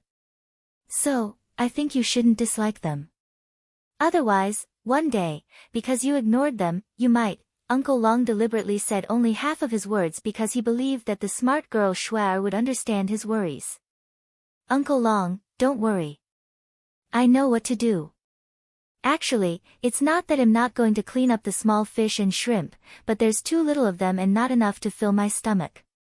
So, I'm thinking of waiting until I've collected more before fishing them all up together."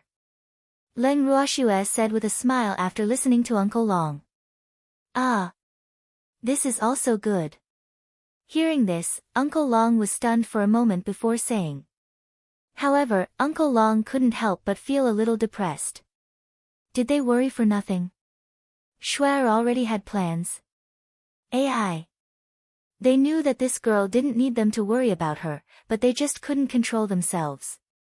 Uncle Long and the others were relieved and did not mention this matter again after they continued to glare at Lin Ruoxue with hidden bitterness. However, there was one more thing that made them feel a little depressed. The reason they issued that reward was originally to cause trouble for the Fog Ripple. After all, they did not expect anyone from the divine realm to be able to kill the Fog Ripple. Who was Wuhan?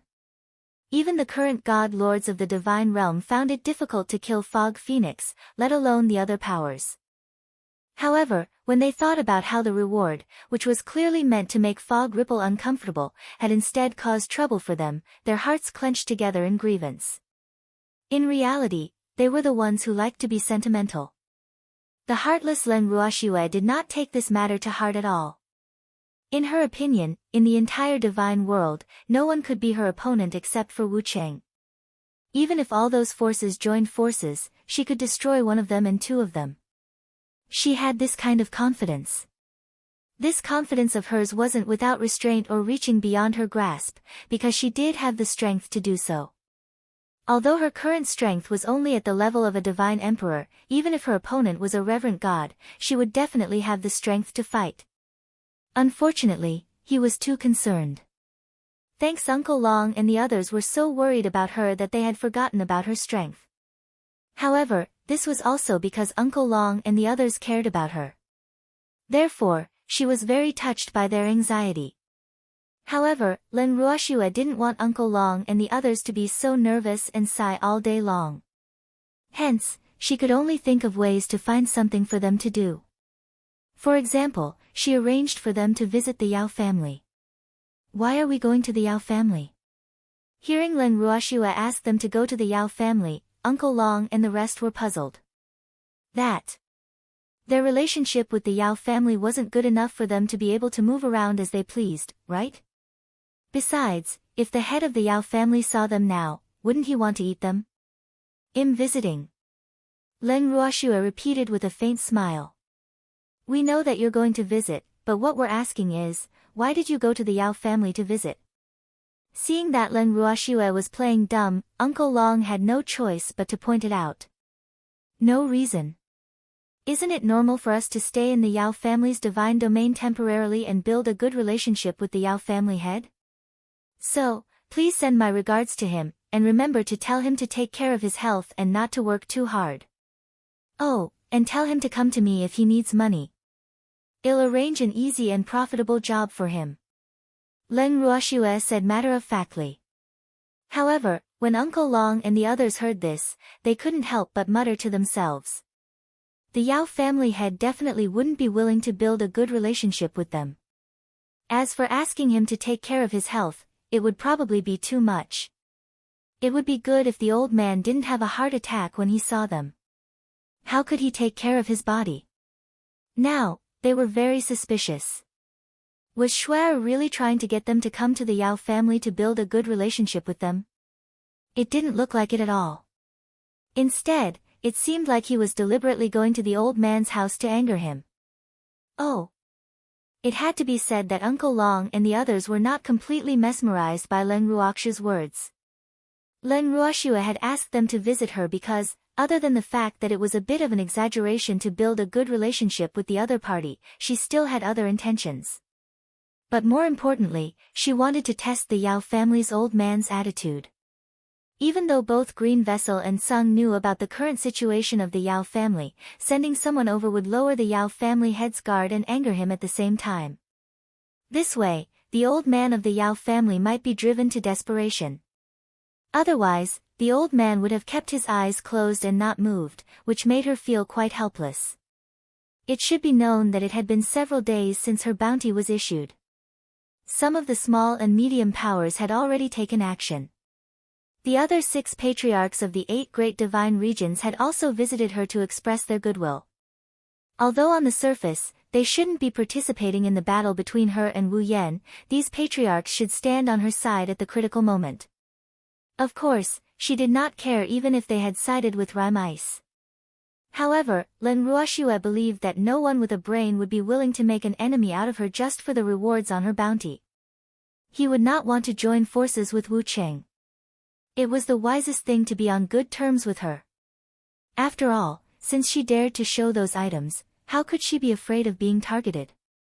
Among the 8 divine regions, only the Yao family, which had been lively all this time, didn't have any movements. Since the Yao family had not come to look for her or sent anyone to look for Rime, Leng Ruoxue felt that she could urge the old man from the Yao family to make his position clear. However, she naturally wouldn't personally visit him. Uncle Long and the others, who were sighing all day long, naturally became the best candidates. After that, Leng Ruoxue sent Uncle Long and the rest out of the house. He turned back to look at the tightly shut door. Uncle Long and the others were almost pushed out of the door. He was dumbfounded for a moment. Did Shuai despise them? Wu. All right. They should go to the Yao family. Chapter 23:17, The Leopard Tribe Visits, 2. With that thought in mind, Dongfang Yu, Dongfang Lin, and the others walked toward the Yao family's main residence with Uncle Long in the lead. When they arrived at the Yao family's main residence, Uncle Long and the others walked straight into the Yao family's living room without anyone's notice. Then, they ordered the servants to serve tea and snacks and began to eat as if no one was around. The servants of the Yao family who were watching this scene from afar were angry and resentful at Uncle Long and the others' rudeness, but the impression that Uncle Long and the others had left on them when they came to the Yao family was too deep. As soon as the servants saw Uncle Long and the others, they immediately cowered. What else could he do? These people were getting more and more barbaric. If he didn't satisfy their requests, he would definitely be the one getting beaten up. Because the Yao family's head butler, who had been beaten up last time, was still lying in bed. That was definitely an afterthought. At that time, he looked alive and kicking, but not long after, he couldn't make it. Everyone was afraid that they would end up like the Yao family's head butler, beaten to the point where they couldn't even take care of themselves. Therefore, they all put on an extremely obedient appearance. If they were told to go east, they would definitely not dare to go west. Suddenly, the servants saw a middle-aged man waving at them. After a few rounds of pushing, an unlucky man was pushed out and fell directly at the feet of the middle-aged man. The middle-aged man who was waving at them was Uncle Long. Uncle Long looked at the servant who had fallen in front of him with his limbs spread wide open, and his forehead was immediately covered with black lines. He smiled and teased, "No need to bow, I'm not your family's ancestor." "What instructions does Senior have?" The servant couldn't smile at Uncle Long's words, nor was he in the mood to joke with him. Instead, he cried and choked. Of course, he knew that this person wasn't his ancestor, but he didn't want to fall in front of this person. Fuck. He was pushed out by others, alright? Even if he wanted to get up now, he couldn't move. Because he was so scared that his legs were weak, and he couldn't use any strength at all. Orders. I just want to ask you, why hasn't your family head come yet? Could it be that he was not up yet? Or could it be that you overindulged yourself yesterday and can't get up today? Uncle Long asked curiously. I'm coming. The servant didn't need to answer. A voice that spoke through gritted teeth was heard after Uncle Long's words. The person who spoke was the Yao family's head, who had arrived late. At this moment, the head of the Yao family had a sullen face and an extremely unwilling expression, as if he had been raped. Seeing him like this, Uncle Long couldn't help but burst out laughing. Ha ha ha. Yao family head, why do you look like you're constipated? Did you not eat or sleep well these few days? Uncle Long asked with a big laugh. I've had a good rest. The Yao family head gritted his teeth so hard that they creaked. The anger in his heart was surging towards his heart. Originally, he wanted to explode, but after seeing the people sitting in the living room, he quieted down. Thanks fuck. There were at least 5 Reverend God-level experts in the living room. What was this? Apart from Dongfang Lin, who was slightly weaker, he probably wouldn't be able to defeat any of them. This fact infuriated the head of the Yao family, but the situation was more pressing than he could handle, so he had no choice but to swallow his anger. After taking a seat in his chair, the head of the Yao family suppressed his anger and asked, "Why have the few of you come to the Yao family?" "It's nothing. I just came to see you and chat with you," Uncle Long said with a smile. Chat. Chat, my ass. The Yao family head didn't think that he had anything to say to these hateful fellows. If these people didn't come to anger him, he would be Amitabha. Why would he even bother to chat with him? Wasn't that a weasel paying a New Year's visit to a chicken? It had to be said that the head of the Yao family was very cautious of Uncle Long and the others. Moreover, although he hated these people, he knew that he had been very well behaved recently and had not provoked them. Therefore, he could not figure out the purpose of these people's visit. This also made him quite conflicted and deeply troubled him. We don't seem to know each other very well, so there shouldn't be anything to talk about, right? After thinking for a while, the head of the Yao family said very implicitly.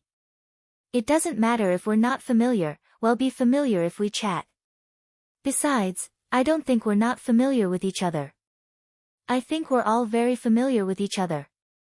Uncle Long said nonchalantly. Dongfang Yu and the others couldn't help but twitch their lips when they heard this. That Uncle Long, can you not be so mushy?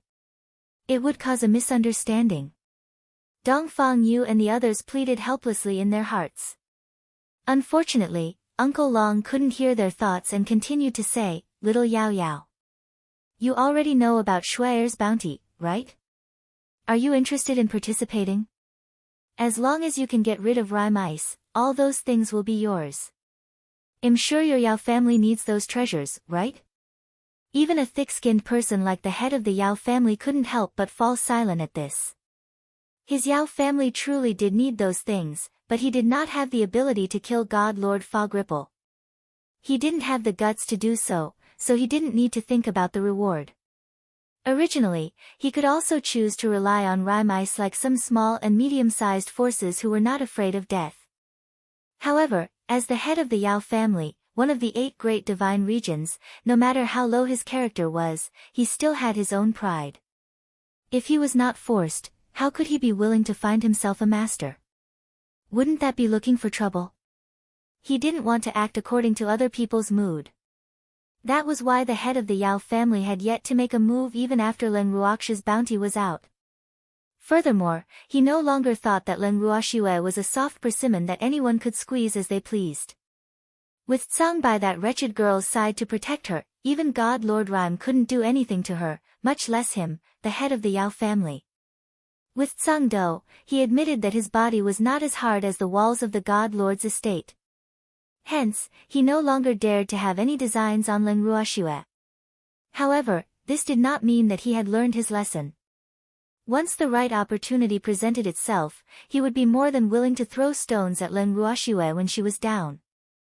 Of course, the prerequisite was that he had to have the opportunity. Just like now, Leng Ruoxue was going against the Divine Master's estate. This was a good opportunity for him. However, he wasn't stupid enough to clearly state which side he was on. If he did, he would be in a very passive position if he made the wrong choice. It had to be said that the head of the Yao family was very self-aware. He was also a cunning old fox. He knew that the current situation was unclear, so he naturally didn't want to make a choice now. In simple words, he was just waiting and watching. Now, he had a rough idea of the purpose of Uncle Long and the others' arrival.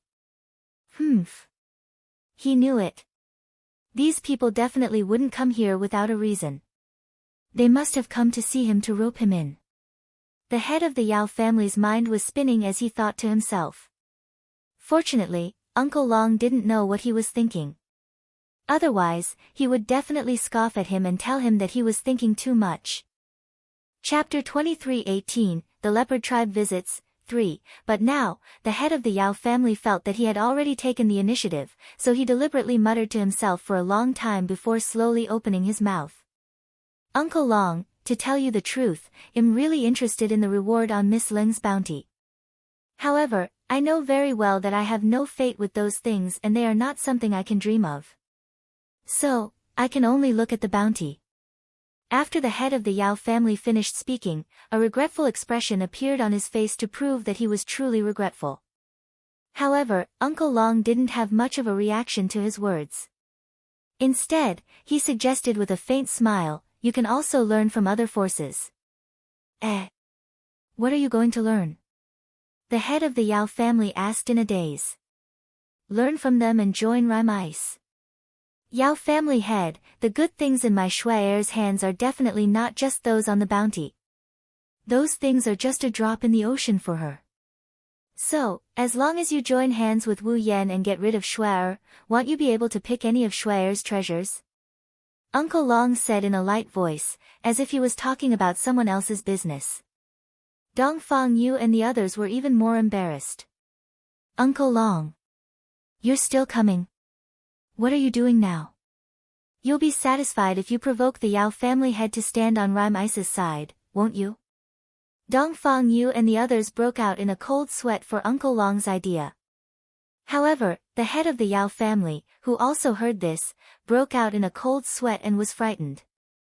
At this moment, he was not thinking about how many treasures Leng Ruoxue had. Uncle Long was just testing him. That's right. He was testing him. She wanted to test if he would choose to be Leng Ruoxue's enemy because of the huge wealth in her hands. Actually, it would be a lie to say that he wasn't tempted by Leng Ruoxue's treasures. Many of the good things in Leng Ruoxue's hands were contributed by the Yao family. He had always felt the pain in his heart. Would he not want it back? However, it was not easy for him to put his thoughts into action. Sometimes, no matter how many natural treasures or top-grade crystals you had, what was the use of losing your life? He did not believe that he would be able to snatch those items back from Leng Ruoxue's hands without any injuries. Even if he was working with Wu Jing, he still did not think that robbing Leng Ruoxue would be an easy task. Somewhere in the bottom of his heart, he even had a different thought. He was afraid that Wu Xian would not be able to touch Leng Ruoxue easily. If that was the case, he couldn't join hands with Wu Yan.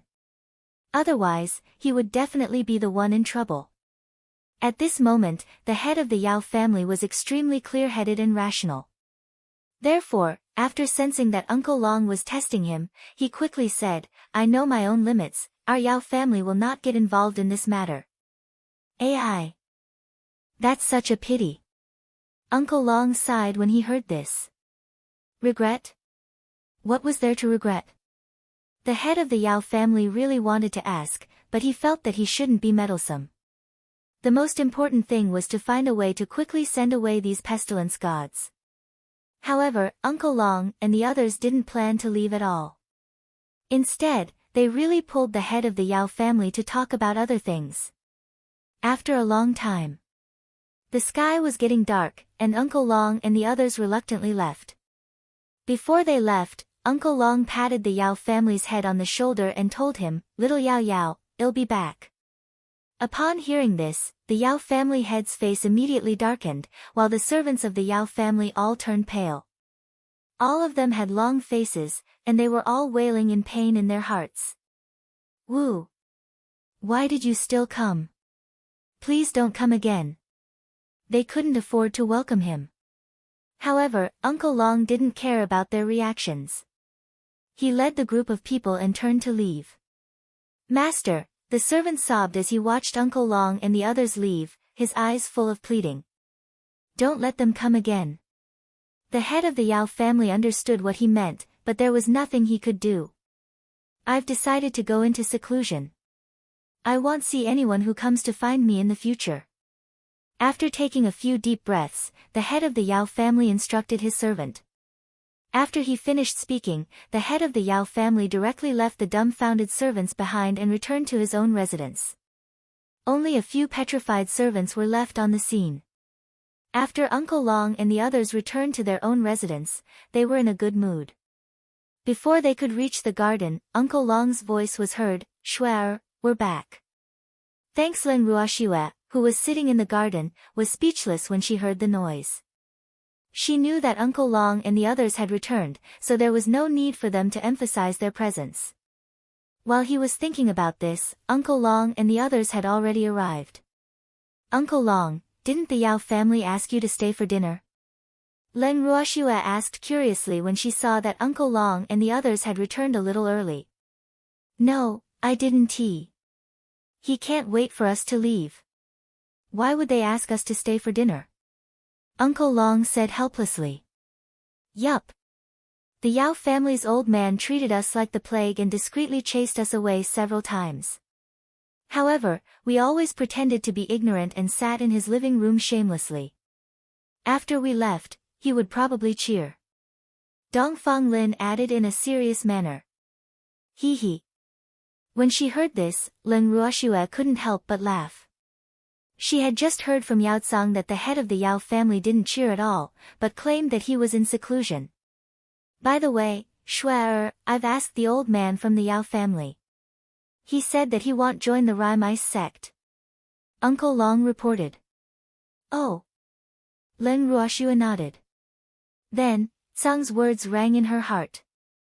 After hearing it, Leng Ruoxue's face darkened even more. She had heard the conversation between Uncle Long and the head of the Yao family from Tsang and couldn't help but sigh. Uncle Long was really too powerful.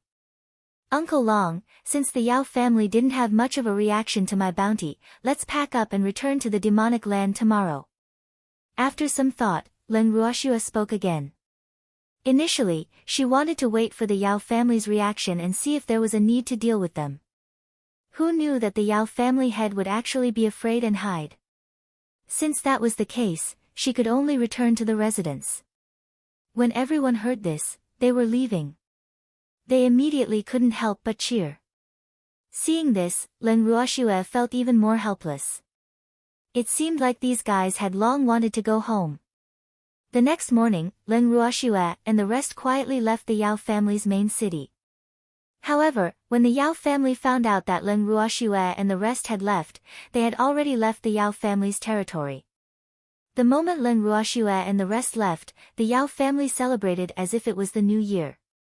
However, the head of the Yao family, who had long since entered closed-door cultivation, was completely unaware of this. Even if the elders of the Yao family wanted to inform him, they could not contact their own head, so they could only give up. When Leng Ruoxue and the rest were still in the Yao family's territory, their journey was relatively peaceful. However, once they left the Yao family's divine territory, they realized that the number of small fish and prawns that came to their deaths had increased. However, the small fries who came to die were obviously here to explore the way because these people were generally not strong and could not take a beating. Every time one of them came out, they would be able to clean up those people.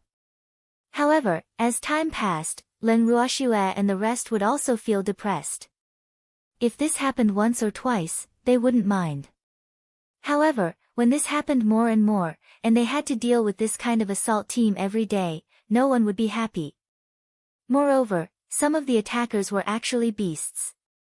This fact had completely enraged Leng Ruoxue. After a discussion, they decided that they couldn't let this continue. Therefore, when they encountered the attackers, they planned to spend some effort to get rid of the forces that those people were in. With this thought in mind, Leng Ruoxue and the rest naturally would not show any mercy to the small fry that came to cause trouble. The factions that they were in suffered an unprecedented blow. The entire foundation of their faction was completely uprooted from the firmament by Leng Ruoxue and the rest. When Leng Ruoxue and the rest were doing this, they did not hide it. Instead, they openly allowed the news to spread throughout the entire God world. However, there were too many people in the immortal realm, so they did not know how the rumors would spread. However, one thing was for sure. After Leng Ruoxue and the rest had massacred the people, Leng Ruoxue and the rest's reputation for being vicious and evil had become even more well known. Of course, the Divine Master's estate had also contributed to this. For a time, the God world had mixed opinions about Leng Ruoxue. Those who supported her were naturally those who were closer to her. As for those who called her the greatest scourge of the divine world, they were basically incited by the God Lord Manor in secret. However, Leng Ruoxue wasn't someone who would care about what others said. Just like that, under the strange, shocked, and fearful gazes of the people from the God world, Leng Ruoxue and her group swaggered back to the land of demons. After staying in the land of demons for a long time, Leng Ruoxue and the others felt a sense of closeness to their home. The beasts in the land of demons were also very enthusiastic about Leng Ruoxue and the others' return. Furthermore, Leng Ruoxue was surprised to see the leopard clan's members among the crowd of beasties. Seeing that Leng Ruoxue was looking at him, the leopard clan leader's face turned red. Then, he stood out from the crowd of beasties and said softly, "Little girl, we've moved here to settle down. You won't not welcome us, will you?" The old leopard was a little worried. Now that the beast race and Leng Ruoxue were at loggerheads, what if this little girl didn't want to see them? "Of course, you're welcome," Leng Ruoxue said with a smile. She did not let old leopard struggle for long. When she was at odds with the Divine Master's estate and the beast clan, old leopard was still willing to lead his clansmen to visit her. Of course, she was very happy. This was enough to show that their friendship had not been affected by the outside world in any way, and it also proved that she had a good eye for beasts. Chapter 23:19, The White Fox Tribe's Number 1 Fox. 1. After hearing Leng Ruoxue's words, old leopard's heart that had been hanging in the air finally settled down. In reality, when the conflict between Leng Ruoxue and the magical beasts first appeared, the old leopard, who thought he understood Leng Ruoxue's character, did not believe the rumors outside. Although many magical beasts had made their statements, the leopard clan had not made any moves. He had even secretly sent his clansmen to the land of demons to ask Leng Ruoxue about the situation. However, at that time, Leng Ruoxue seemed to be in closed-door cultivation. The people he sent were too embarrassed to ask Uncle Long and the others, so they asked the magical beasts in the land of demons. They learned that those magical beasts had firmly chosen to stand on Leng Ruoxue's side. The leopard clan that old leopard was in also secretly made up their mind to support Leng Ruoxue. The members of the leopard clan believed in their judgment of people. Their junior leopard was indebted to Leng Ruoxue and she was a trustworthy human. Hence, they naturally chose Leng Ruoxue. However, at that time, the leopard clan did not appear to be too close to Leng Ruoxue and the others. However, in private, it had sent many of its clansmen to the land of demons. Even though the leopard clan's clansmen did not visit Leng Ruoxue and the others every time they came to the land of demons, their private interactions with the magical beasts in the land of demons were still discovered by the other magical beasts. With this discovery, the days of Old Leopard and the rest of the leopard tribe became much harder. In addition, the leopard clan did not issue any joint statement regarding Leng Ruoxue's previous attack on the magical beasts. This was also why some of the magical beasts who had long disliked them treated them as aliens. They would even throw dirty water on them from time to time, saying that they were in cahoots with Leng Ruoxue. They said that they were traitors of the beast race. Alright. It admitted that they were on Leng Ruoxue's side. However, the leopard clan had always been careful in their actions. Yet, some of the beast clans who had a grudge with the leopard clan had discovered some clues. This fact made the old leopard rather depressed. However, it also knew that there was no concrete evidence for the words that the other party had spread. It was estimated that they had found out that they had gone to the land of evil demons, so they had added some embellishments and said some things that were not beneficial to the leopard clan. However, even if these words were largely watered down, it still had a significant impact on the leopard clan's life. This was especially so in their previous territory. The neighboring magical beasts had now joined forces to ostracize them. The leopard tribe's tribesmen were attacked by other magical beasts from time to time, and they were even scolded as traitors of the magical beasts. Every day, they would be cursed at and attacked as scheduled. As time passed, the leopard tribe finally could no longer stay in their original territory. In fact, according to the old leopard's original intention, the more those beasts ostracized them, the more they should live there. After all, the leopard clan had been operating there for tens of millions of years, and it was their home. No matter how good other places were, the meaning to them was different. However, the adult leopards could bear it, but the little guys in the clan could not. Hence, Old Leopard, who had no intention of seeking shelter with Leng Ruoxue, could only thicken his skin and come over. At least, the beasts in the land of evil demons were friendly to them. Seeing that they intended to settle down in the land of evil demons, the forces of the beast race in the land of evil demons showed unprecedented enthusiasm and even enthusiastically helped them build a residence. This also made Old Leopard, who had been worried that he would not be welcomed before coming, completely relieved. Now that he saw that Leng Ruoxue also welcomed them, Old Leopard naturally felt more at ease. It was very clear about the position that this little girl, Leng Ruoxue, held in the hearts of the magical beasts in the Devil's Land. Thinking of this, Old Leopard said with embarrassment, "Little Schwer, our leopard tribe didn't plan to come here at first. Well, stay in our original territory so that we can know in advance if there's any sign of trouble in the beast tribe and send you a message. However, now that the leopard tribe has been ostracized, we can't stay here any longer, especially the junior leopards in the tribe who are bullied every day. So, we have no choice but to go along with their wishes and confirm our reputation as traitors of the beast tribe by coming to the Devil's Land." The old leopard explained. The members of the leopard clan were too honest and were not suitable to be spies. Otherwise, they would not have been bullied and left their hometown. Thanks. Hearing this, Leng Ruoxue smiled and consoled, "Patriarch Bao, how can you be traitors? The real betrayer of the magical beasts should be the ones who have ostracized you." What? When Old Leopard heard Leng Ruoxue's words, he could not help but widen his leopard eyes. Its ability to understand was a little poor, so it didn't understand what this little girl meant. "Have you guys heard about my bounty?" Leng Ruoxue asked, pretending to be mysterious. "Well, who wouldn't know about such a big thing?" The old leopard nodded his head in a daze. His eyes were filled with admiration as he looked at Leng Ruoxue. She was Master Ye's disciple. What a noble status. "Since you've heard about it, you naturally know my identity. Tell me, who were the beasts loyal to in the past?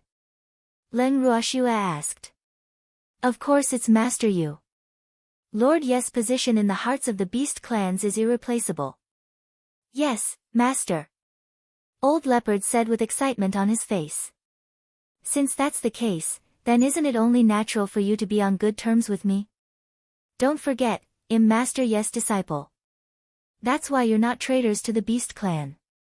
The Beast Clan's traitors are those who betrayed Master and went against me. Leng Ruoxue reminded him with an evil smile. That's right. Our Leopard Clan is not a traitor to the Beast Clan.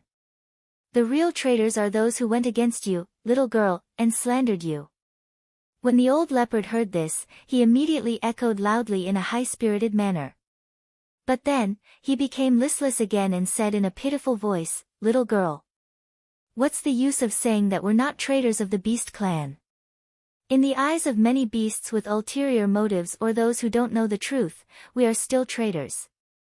Old Leopard was very reluctant to admit this fact, but this world was where the strong were respected. Even if Leng Ruoxue was Master Ye's disciple, the Beast Clan did not acknowledge that. In fact, in the hearts of many Beast Clans, Master Yu was Master Yu, and Leng Ruoxue was Leng Ruoxue. There was no relationship between them at all. Of course, unless Leng Ruoxue was able to display a power that would make all the other beasts fear her, or gain the approval of the 4 great beast kings, it would be difficult for Leng Ruoxue's identity to be acknowledged. Oh, really? If that's the case, it looks like we can only use special methods to confirm that they're the traitors. After thinking for a while, Leng Ruoxue said coldly. A cold light flickered in her eyes, which made Old Leopard's heart jump and his little heart tremble. What was this little girl trying to do? Although he felt a little uneasy, Old Leopard still gathered his courage and asked, Little girl, what do you mean? Subdue them. Those who are willing to surrender, I welcome them. Those who aren't willing to surrender, I'll use force to suppress them. Let's start with the original territory of your leopard tribe. Leng Ruoxue said calmly. Didn't you say you were traitors? I'll let them see who the traitor is. Who will be the beastie who laughs last? Leng Ruoxue added. Chapter 23:20, The White Fox Tribe's Number 1 Beauty, 2. Hearing these words, Old Leopard immediately broke out in a cold sweat. His heart trembled more and more and his legs became a little soft. This girl was going to start a war. For some reason, the old leopard pitted those beasts who wanted to go against Leng Ruoxue. At the same time, he was glad that he was wise enough to cling on to Leng Ruoxue. Otherwise, if they really fought, the combat power of Leng Ruoxue and the others was not to be underestimated. After glancing at Uncle Long and the others, Old Leopard's heart was strangely calm. It seemed that he still had to train. Look at all the people and beasts present. None of them had heard Leng Ruoxue's words and acted like a bear. All of them were calm and collected. He forced himself to calm down. After taking a few deep breaths, he slowly said, that in my original territory, the most powerful beast clan was the Fox clan. Even though the Fox tribe is not as strong as us in terms of fighting power, they are too cunning. Honest beasts like us are not their match. To put it bluntly, the other party used their wisdom, while they were too lazy to play tricks. Therefore, they relied on brute force. Fox clan. The Snow Fox tribe? Leng Ruoxue asked with great interest. If she did not remember wrongly, it seemed that the beastie on her side had a grudge with the Snow Fox tribe. However, she had been very busy ever since she came to the divine world. Hence, she did not have the time to make a trip to the Snow Fox tribe. Now, it seemed like this was a good opportunity to settle some of the grudges on her side. No. It's the White Fox clan. The old leopard quickly explained. Then, afraid that Leng Ruoxue did not understand, he added, the status of the Snow Fox tribe in the divine realm is very high, second only to the Dragon tribe, the Phoenix tribe, the White Tiger tribe and the Qilin tribe. How could they possibly live in that little broken-down place of ours? Where do they live? Leng Ruoxue blinked her eyes and asked curiously. The snow fox tribe loves the cold. Their base is located on the largest snow mountain in the immortal realm, the Longevity Mountain. They are neighbors with the White Tiger tribe. The snow fox tribe is also a vassal of the White Tiger tribe. Old Leopard explained. A vassal of the White Tiger race? Didn't the snow fox tribe have a very high status in the divine realm? He actually became someone else's subordinate? Chief Leopard, are your words watered down? Leng Ruoxue asked with a look of disbelief. No, I didn't. It was absolutely true. Right now, the Snow Fox tribe is indeed a vassal of the White Tiger tribe. This isn't a secret at all in the immortal realm. Otherwise, the White Tiger tribe would have long chased them out of the Longevity Mountain. Old Leopard said with certainty. So, the Snow Fox tribe is very weak now. Leng Ruoxue's eyes narrowed as she continued to ask. Ah. How should he put it? It could not be said to be very weak. However, the most important royal bloodline in the Snow Fox tribe was the purple-eyed Snow Fox. However, ever since the previous Fox King passed away, there were no more purple-eyed Snow Foxes in the Snow Fox tribe. Furthermore, the current Fox King's bloodline was not pure and he was unable to cultivate the Fox tribe's techniques to the highest level. Naturally, he was unable to restore the glory of the Snow Fox tribe in ancient times. As a result, the status of the entire Divine Realms Fox tribe had declined. He was the current king of the Snow Fox tribe. They even became the White Tiger race's vassals. Old Leopard said unhappily. Becoming a vassal of the Beast clan and acknowledging a human as their master were two different things. Thanks acknowledging a human as its master meant that it had acknowledged a human, and that human must have something extraordinary about him. However, in a situation where everyone was a magical beast, if they became a vassal of a magical beast, it would mean that a certain magical beast had completely abandoned its dignity and become a lackey of its own kind. Such a magical beast race did not have the pride of a magical beast race to speak of. Naturally, they would not receive the respect of other magical beasts. However, in the current divine realm, there were definitely many magical beasts who chose to become a vassal of a powerful beast for the sake of survival. Therefore, this trend seemed to be the general trend. Under the situation where everyone did that, there would be no distinction between who looked down on who. For some magical beasts who were unwilling to rely on the powerful, they would retain their dignity, but at the same time, their days in the divine realm would become more and more difficult, and they would be bullied and ostracized. However, no matter what the result was, it was the choice of each magical beast. Are purple-eyed snow foxes only important to the snow fox race? Leng Ruoxue couldn't help but ask after hearing what Old Leopard said. The snow fox is the king of the fox clan. The purple-eyed snow fox is of utmost importance to the entire fox clan. However, the current fox clan does not have any purple-eyed snow fox at all. Therefore, the fox clan has naturally declined. The old leopard was very patient, but when he saw the little fox in Leng Ruoxue's arms, his round leopard eyes instantly widened. You. This, the old leopard pointed his paw at the small and cute little fox in Leng Ruoxue's arms. It was snow white without a trace of mixed colors. He stammered and could not complete a sentence for a long time. Fuck. What was this? It had just said that there were no purple-eyed snow foxes in the snow fox tribe, and this little girl had already created one for it. Was she trying to test the endurance of its heart? Alright. This girl had one. Seeing this tiny, palm-sized purple-eyed snow fox, the old leopard's heart had indeed been tested like never before. May, say hello to the leopard tribe leader. Leng Ruoxue glanced at the petrified old leopard and said with a face full of sympathy. AI. She's just a little fox. Was there a need to be so surprised? Leng Ruoxue couldn't help but mutter to herself. However, it was a good thing that old leopard did not know Leng Ruoxue's inner thoughts. Otherwise, he would be depressed to death. What did he mean by isn't she just a little fox? The one you're carrying in your arms is a purple-eyed snow fox, all right? That was the natural king of the fox race. He could command the entire fox race.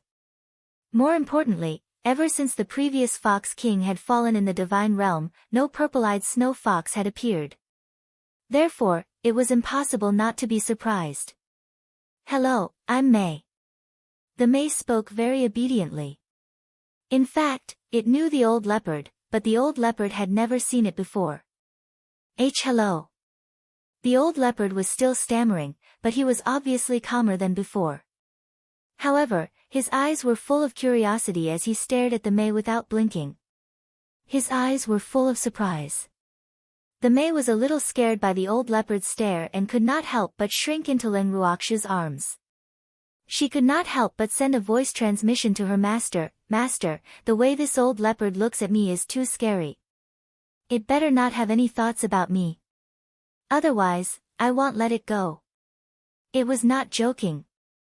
However, when Leng Ruoxiu heard the mice words, she couldn't help but smile indifferently and said, "You're thinking too much. It was just too surprised by your species. What's so surprising about my breed? It's so rare to see." Mei Yiran transmitted her voice to Leng Ruoxiu with dissatisfaction. Her cute little face gradually fell and she was about to explode. However, at this moment, Old Leopard retracted his gaze. Chapter 23-21, The White Fox Tribe's Number 1 Beauty. 3. Little girl, is this little fox yours? Old Leopard confirmed. Yes. Leng Ruoxiu nodded. Do you want it to be the Fox King? Old Leopard asked excitedly. Of course, Mei will be the future king of our fox race. Before Leng Ruoxiu could reply, another furious voice rang in Old Leopard's ears. Then, a huge snow-white figure appeared in front of everyone. Ah! You are, looking at the huge snow fox in front of him, the Old Leopard asked hesitantly. The snow fox looked familiar, but he could not remember where he had seen it. Snow Shadow. Shuang glanced at the Old Leopard and said arrogantly. However, there was a small footprint on its snow-white fur, which destroyed its unattainable feeling and made it look a little funny. Shuang, Old Leopard repeated the name and frowned. The name was so familiar. Suddenly, he had a flash of inspiration and shouted, "Arg! Snow Shadow! Isn't Shuang the traitor of the Fox clan who was once wanted by the Fox King? You're the traitor. Your entire family is a traitor." Upon hearing this, Shuang was unhappy and shouted back. Ah! In the eyes of other beastie, my family is indeed a traitor. However, you've been wanted by the Fox clan throughout the divine realm. I didn't expect that you'd actually be hiding at this little girl's place. The Old Leopard exclaimed. Could he say that this place was a shelter for traitors? Who's hiding? I'm here in broad daylight, okay? Although the Old Leopard's tone of voice made Shuang a little unhappy, he still gave Leng Ruoxiu a face and did not cause trouble for the Old Leopard on the spot. Alright then. Looking at Snow Shadow's reaction, the Old Leopard wisely did not argue with it about this matter. Anyway, everyone knew it in their hearts. There was no need to be too jumpy. Seeing that he had won against Old Leopard, Shuang turned to Leng Ruoxiu and said, Shuai, Mei will definitely become the king of our fox race. Let's immediately set off to challenge the fox race. Upon hearing this, Old Leopard, Leng Ruoxiu, and the rest fell silent. Leng Ruoxiu and the rest were thinking that even if they wanted to challenge the Fox clan, they had to make some preparations first. On the other hand, Old Leopard's thinking was more pragmatic. He was afraid that it would not be completed in a short time if he wanted to challenge the Fox tribe. After all, the White Tiger tribe was still there to carry the burden. Unless they could take on the White Tiger race as well. However, that would be extremely difficult. One must know that the White Tiger race was one of the 4 great beast kings, and those 4 great beast kings had always been on good terms. If the 4 of them were to join forces, even if Leng Ruoxiu and the rest were heaven-defying, it would still take time to take care of them.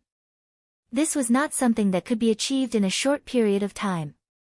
However, looking at Shui Ying's reaction, he seemed to be in a hurry, as if the Fox tribe would be his in the blink of an eye. Was it that simple? The old leopard did not agree with Shui Ying's impatient temperament. However, he did not say much, in case this bad-tempered snow fox would vent its anger on him again. Anyway, he was just a bystander, so he would let the little girl worry about these things.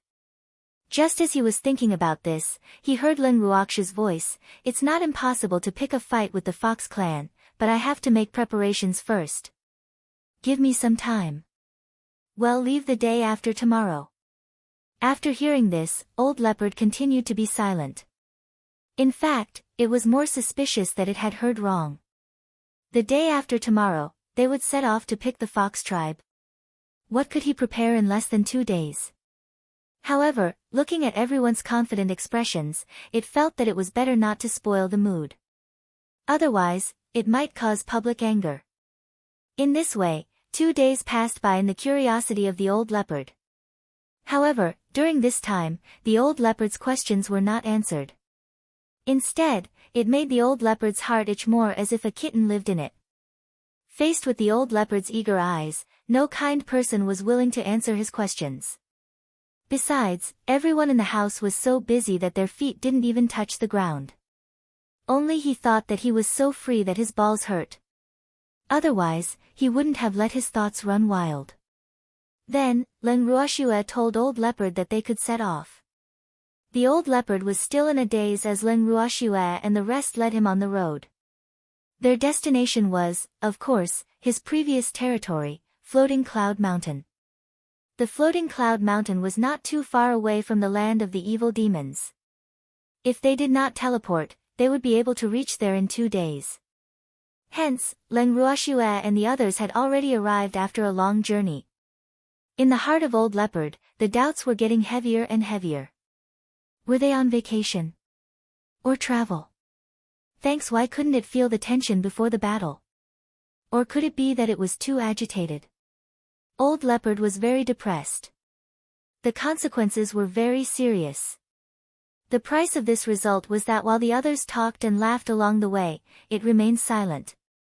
When they finally arrived at the Floating Cloud Mountain, Old Leopard finally saw a trace of excitement on his face. I didn't expect to revisit an old place so soon. Old Leopard sighed. Hearing this, Ling Ruoxue couldn't help but raise her beautiful eyes and asked indifferently, Leopard Chief, is this the Floating Clouds Mountain? Yup. It's beautiful here, right? The old leopard said proudly. It's beautiful, but where's the mountain? Ling Ruoxue asked speechlessly.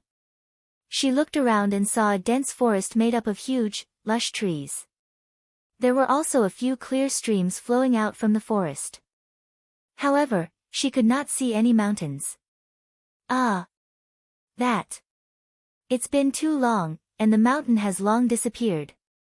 The old leopard blushed and said embarrassedly. There used to be a mountain here, but after living here for a long time, the tall mountain had become a small slope. Besides, there were many species of beasts living here, many of which were famous for their violence. The strong mountain couldn't withstand the long-term battles. Hearing this, Ling Ruoxue blinked her beautiful eyes and didn't say anything. She only fixed her gaze on the red-faced old leopard. I'm telling the truth. Seeing this, the old leopard was so aggrieved that he almost raised his paw to swear. All right then. Ling Ruoxue sighed helplessly. Even if there were mountains here in the past, they wouldn't have been that big. She didn't want to talk about whether there was a mountain, so she said directly, let's enter the forest. Leopard clan leader, lead the way. And, little girl, where are we going first? There are many types of beasts here, and many of them are quite powerful. Old Leopard asked. Let's go to the White Fox race first. Ling Ruoxue ordered. All right. The old leopard nodded. The White Fox tribe had a very high status in the Floating Cloud Mountain. If they were to incorporate the White Fox tribe first, it would make many other beasts feel intimidated. Thinking of this, it was in a good mood, and its steps were a little light. Hee hee. The White Fox race had played an important role in its expulsion from the Floating Cloud Mountain. Now, this old leopard had returned with a bear-like and high-spirited look. That Why did it feel like it was exhaling its pride, like a fox exploiting a tiger's might? Although he thought this way, Old Leopard's pace did not slow down at all. The news of their group entering the Floating Clouds Mountain spread like wings to all the beasts living in the Floating Clouds Mountain.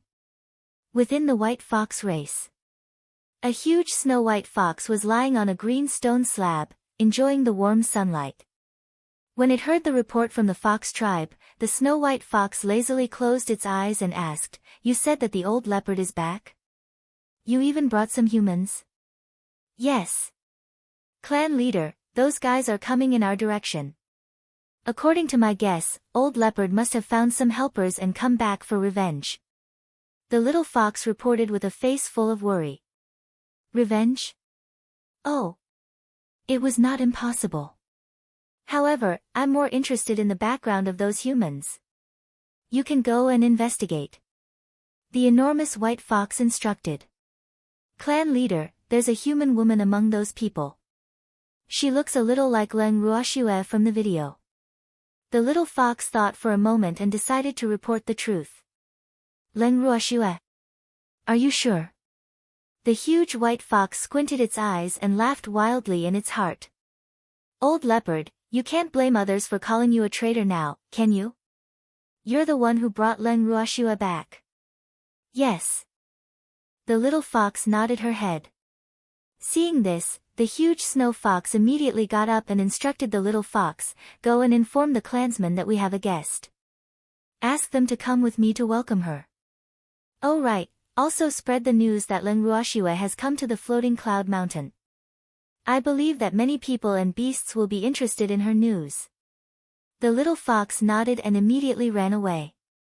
At this time, the huge snow fox shook its snow-white long fur and took out a comb from somewhere. After combing its long fur until it was as soft and smooth as silk, it even ran to the mirror not far away and looked at it.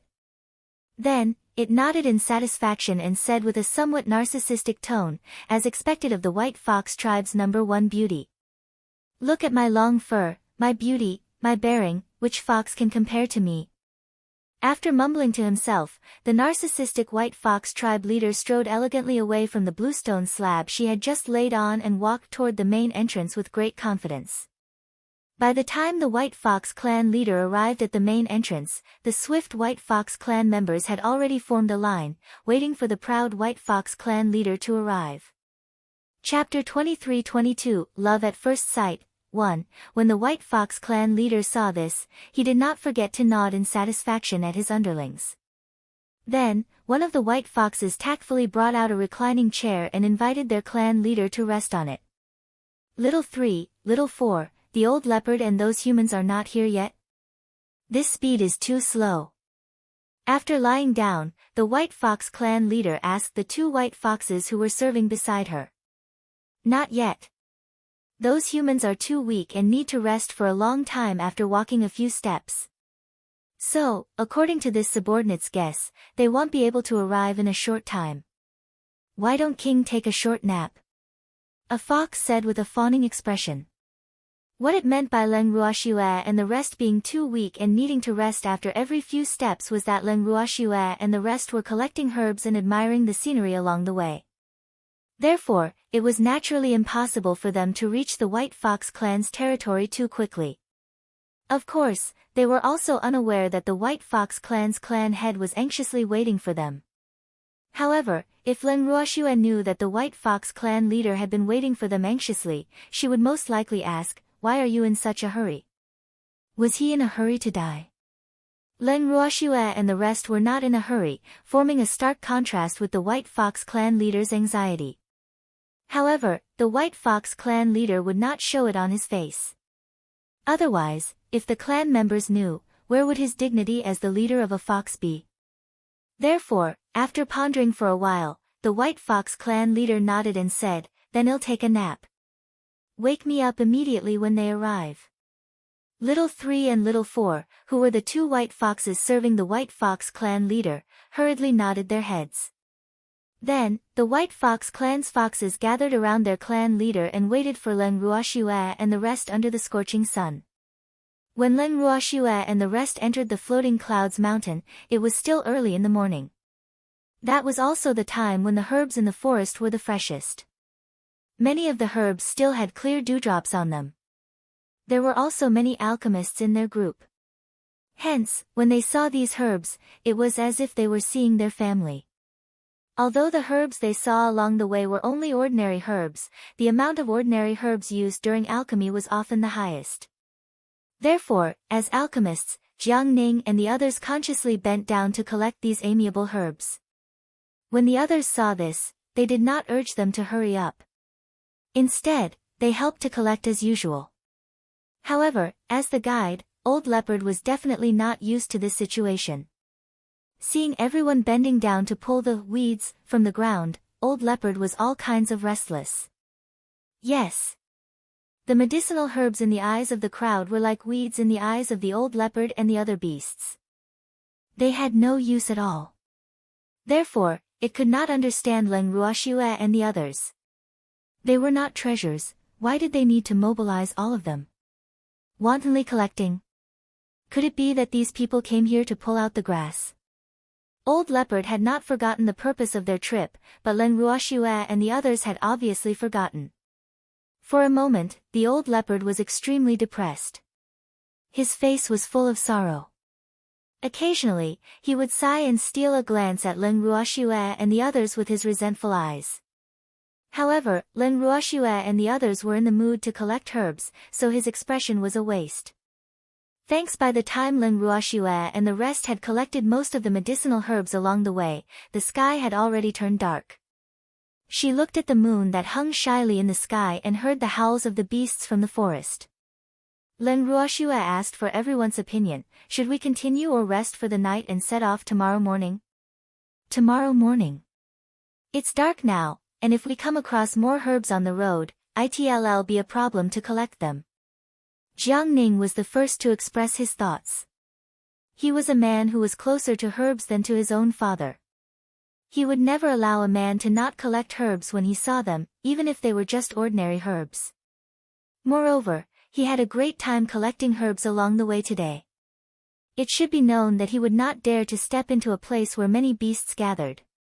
Even if he knew that this place had not been harvested and there were many herbs here, he would not come here for safety reasons. However, being with Leng Ruoxue and the rest today, his safety had increased greatly. Hence, he was definitely not willing to let go of such an opportunity. Furthermore, many beasts only recognized natural treasures and would not care about ordinary herbs at all. Hence, this forest had become a paradise for ordinary herbs. As an alchemist who had a greater demand for ordinary herbs, it was too difficult to make him give up after seeing what he needed. Most importantly, these herbs didn't belong to anyone. They only needed to spend some manpower and resources to collect them.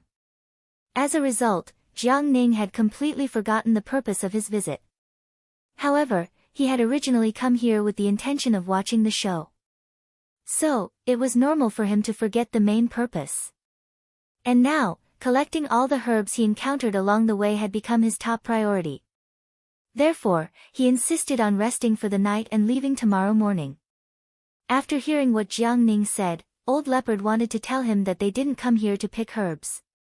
It was a serious matter. Don't forget what you're here for, alright? However, when it saw that everyone present had nodded in agreement, it could only keep the cry in its heart back into its stomach. Although it didn't want to admit it, it wasn't worth much in the eyes of these people. After a moment of worry, Old Leopard, who had a good mentality, had no choice but to accept this fact. It seemed that it needed to get used to these people's slow pace.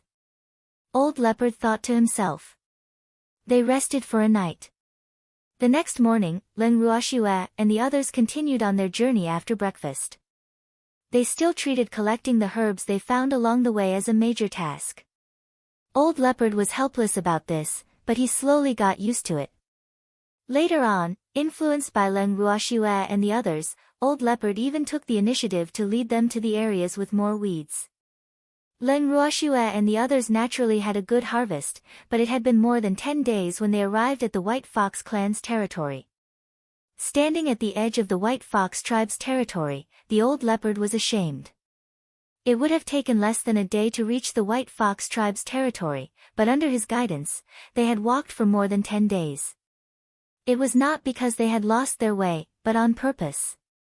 Old Leopard couldn't help covering his face with his hands when he saw this. Those who didn't know would definitely think that it was so senile that it couldn't even find the White Fox tribe's territory. But in reality, it was even more wrong than Do-e.